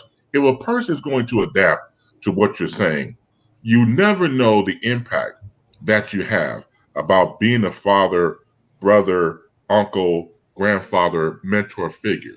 You never know. I'll share a story with the both of you and to your audience. So I was the news director at WKKC at Kennedy King College from March of 1998 to 2000. I was there for 2 years. And I was leaving to go teach at my alma mater at Columbia College, Chicago. I was on my way to. But every Thursday with the students, we would have news meetings. So the news meetings would be their newscast, critiquing it, air checking to see what they do right, what they did wrong, and everything else. So we had our last news meeting before I was going back to Columbia to teach. So we're going around the room, and the students were saying goodbye to me. And I never forget, one student got up and said to everybody, I don't know about y'all, but he's the closest father figure I ever had. And he hugs me. Wasn't a dry eye in the place. I didn't see that one coming at all. But that's the blessing in life where you realize the impact of what you have with someone else. Here's a younger man who never had a father figure, but seeing me every day and me working with him on the news and just having him come by and just telling me his stories and things like that the other day, just getting stuff off his chest. I was a father figure. And I never forgot that. It stuck me for the rest of my entire life. So We can do it. We're doing it and continue to do it. We just have to simplify it. If you teach one, that person can help teach the masses. Yes, sir. Yes, sir. Yep. You're absolutely right. Absolutely right. When I was mentoring a group of young men, those young men, people would always say to them, and they would always say, we don't care about that. We gonna take care of this man because this man comes and he's consistent. This man is straightforward and honest. This man shares whatever it is. There was nothing that them young men and young ladies could not talk to me about that I wouldn't be able to sit there and talk to them. And to this very day, I'm still friends with all of them on social media. One of my young men was recently in a hardware store, and I burst into tears, just to know he's married, business owner, and he's still, hey pops, how you doing? Because all them kids, they call me pops then. So it just is interesting that it's good when you can pour into young people and it comes back to you that they still do love you and respect you for who you were to them. So just great, really it is. I think it's incredible. I mean, it's the thing that I'm talking to pastors about, that we come down off of our pedestals and really get in, especially with these brothers, that we really allow them to touch us, and we touch them in healthy ways, because the clergy is a whole other conversation. But that we can touch the lives of these young people, these young men, and these young women, that we can let them know, no, the road's not easy, but it's worth traveling. It's worth staying committed. It's important. It's important. And I lean on preachers because, right now people think preachers are untouchable, or we're only touchable when it comes to getting money, and it's like, we've gotta step into our humanity. We have to step into our humanity to touch the humanity outside of us. That's ministerially, that's artistically. I go back to BBF. I make it a point every time I'm in Chicago to go back. BBR and ABC are closed, but I make it a point to go back to my old school. I went to Anton Dvorak Elementary School right there on the west side. Matthew Henson, they closed that school now. Matthew Henson is now closed. Herzl, I go back. I was just in a conversation last month with my old preschool principal, and how I used to go back to the preschools to be an image, to be an example. If at the very least to be pointed at, to go, see, he's on Broadway and he grew up right here. He went and did this, and so it's someone said it takes relationship, and relationship means we got to get our hands dirty sometimes. Very good, gentlemen. My last and final question to you both this evening: that if today, God forbid, would be your last day on this earth, what do you most want to leave as your legacy? What do you want people to most understand about Chris Bass, Damone Seraphin? What is it that you want to leave as your legacy on this earth? Who would like to go first? I yield to Brother Chris because I've been okay. Well, thank you, Bishop. I appreciate that. That's a loaded question. I'll say the following: that he loved family, that he loved his friends, and that he loved life. That's beautiful. That's enough to fit on a tombstone too. I got to remember that. I have to go back. That's enough. That's kind of cheap per lettering. So there you go. Look, Bass, that's easy. That can go right on that tombstone. Damone, what would be your what do you want to leave? Brother Chris, I should have gone first then, because you just took mine. Right. Boy, y'all tombstone's gonna be easy to buy, right? Listen, I think that's what he left a legacy of love, and that my love made a difference. That my love opened the door. My love created a possibility. My love turned the life around. That when D was here, we felt loved, we saw love, we experienced love. So that's the same thing for me, Brother Chris. I want to leave a legacy of love through my endeavors, through my whatever, my children, A legacy of love. That's what I want on my tombstone. He left a legacy of love. Me too. I always wanted to be love no limit. And I always, I posted that picture of Luther Vandross and I from a few years ago. Luther always said a line that will stay with me no matter what. I who have nothing only have myself to give. And that has been my principle of life ever since I learned that line. I who have nothing only have myself to give. And as you said, unconditional love is what I hope to project to people, and I hope to receive it back. Agape love. That's it. Love, agape love is just what you want the world to most understand about the situation. We can all be bitter, crazy, mad, in the wrong situations, all of that. But did that person personify agape love when it's all said and done? That's it. That's it. Mm-hmm. Yes. Amen. Listen, another thing too, we all want to have Chris's voice. I'm mad at you.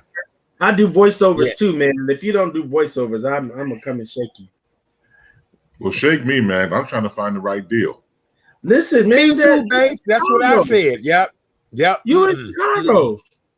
That don't mean nothing. No. Real quick about that. Yeah. It's from my perspective, and I can speak with anybody else for me. It's definitely who you know. If you don't know anybody, man, you got nothing. Well, you know me now. I'm gonna introduce you to my boy over at Stewart Talent. That's what you need to be. That's the leading voiceover agency. In Chicago, Stewart Talent. I'll more information.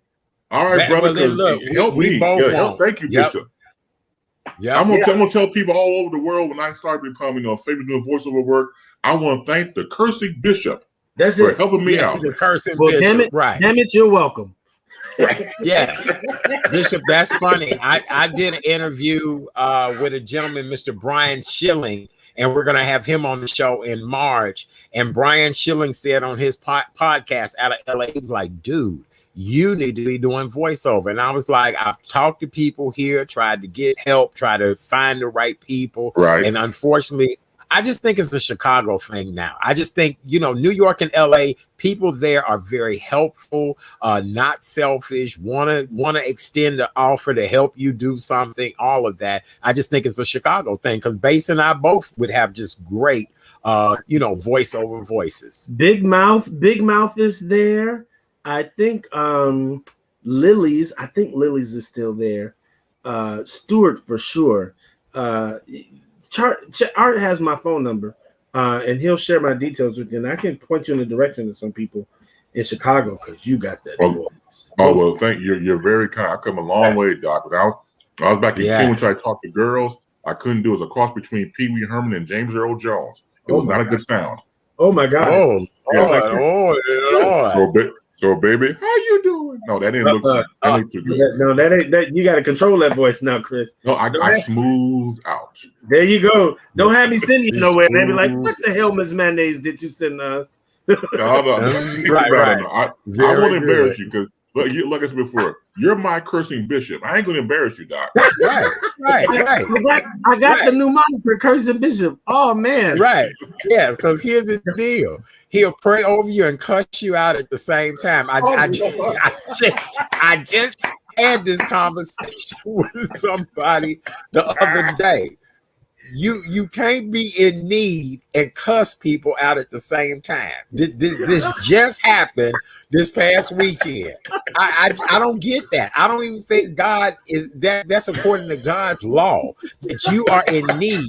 You are wanting people to support you, and you cussing them out in the same breath. I didn't come from that. I don't get that. If I'm in need, I'm gonna be so kind and gentle and so loving and a tender touch and all of that. I'm not gonna tell you I'm in need and cuss you out at the same time. I don't get that.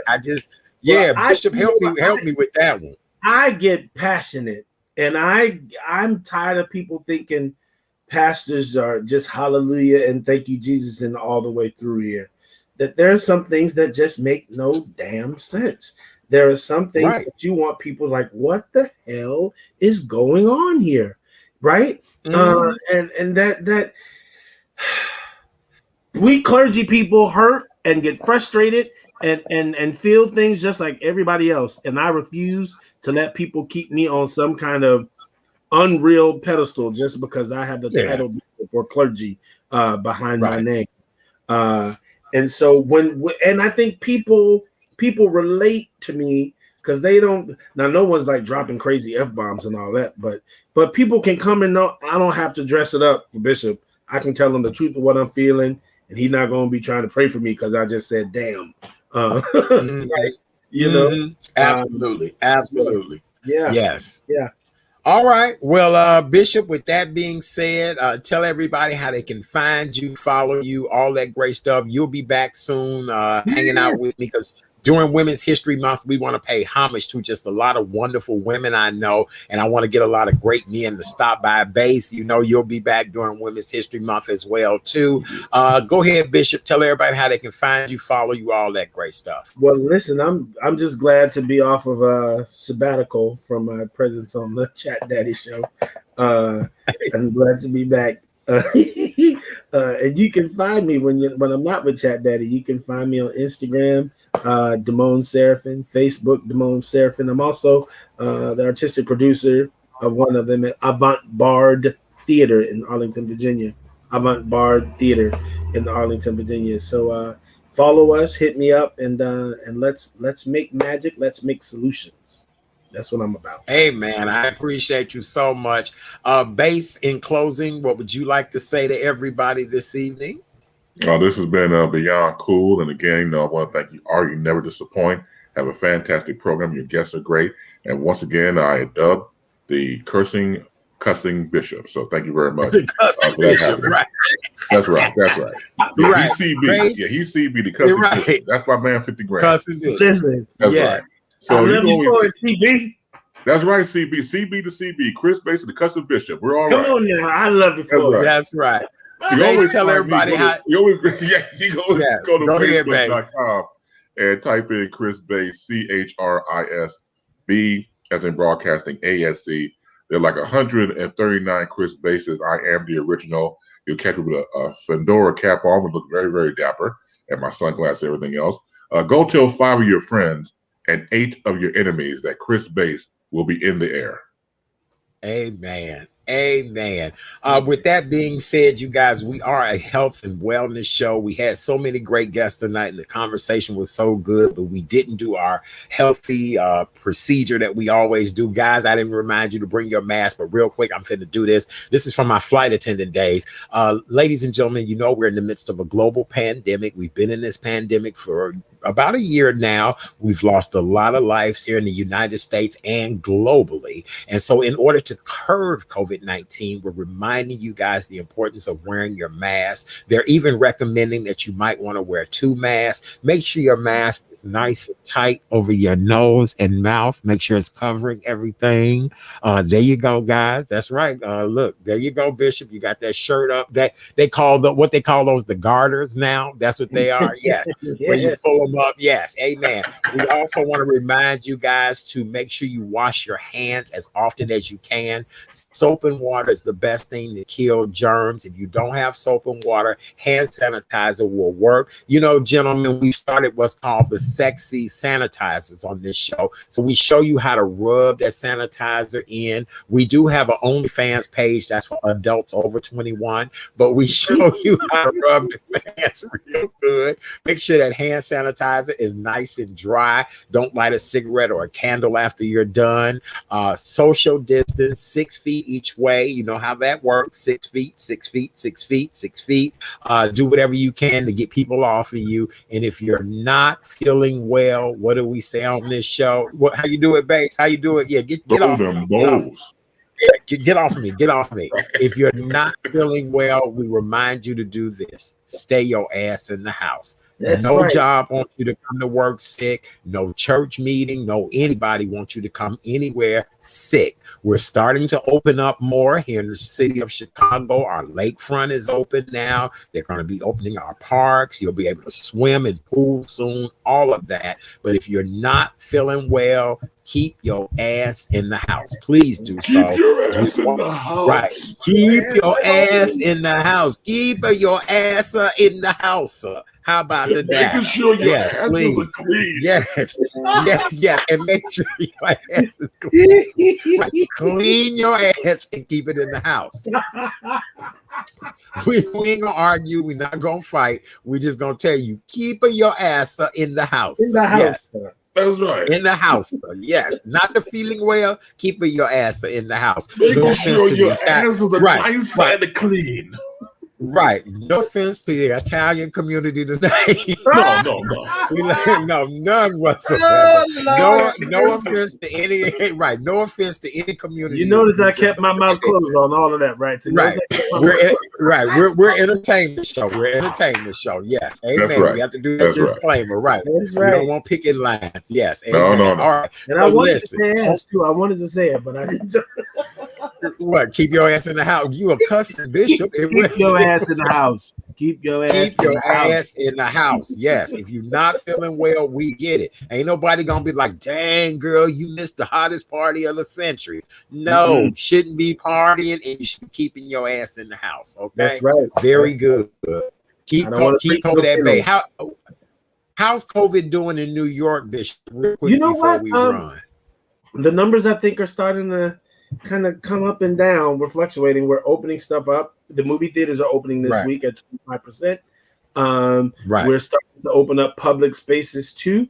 I know this show is over, but I'm nervous. I trust God, and God gives us common sense, and so I'm hoping we all just continue to use the common sense, because when we open stuff up, folk, we end up closing them right back down because people get fancy free. So my prayer is that with every opening that we remain responsible to what we need to do to keep it open.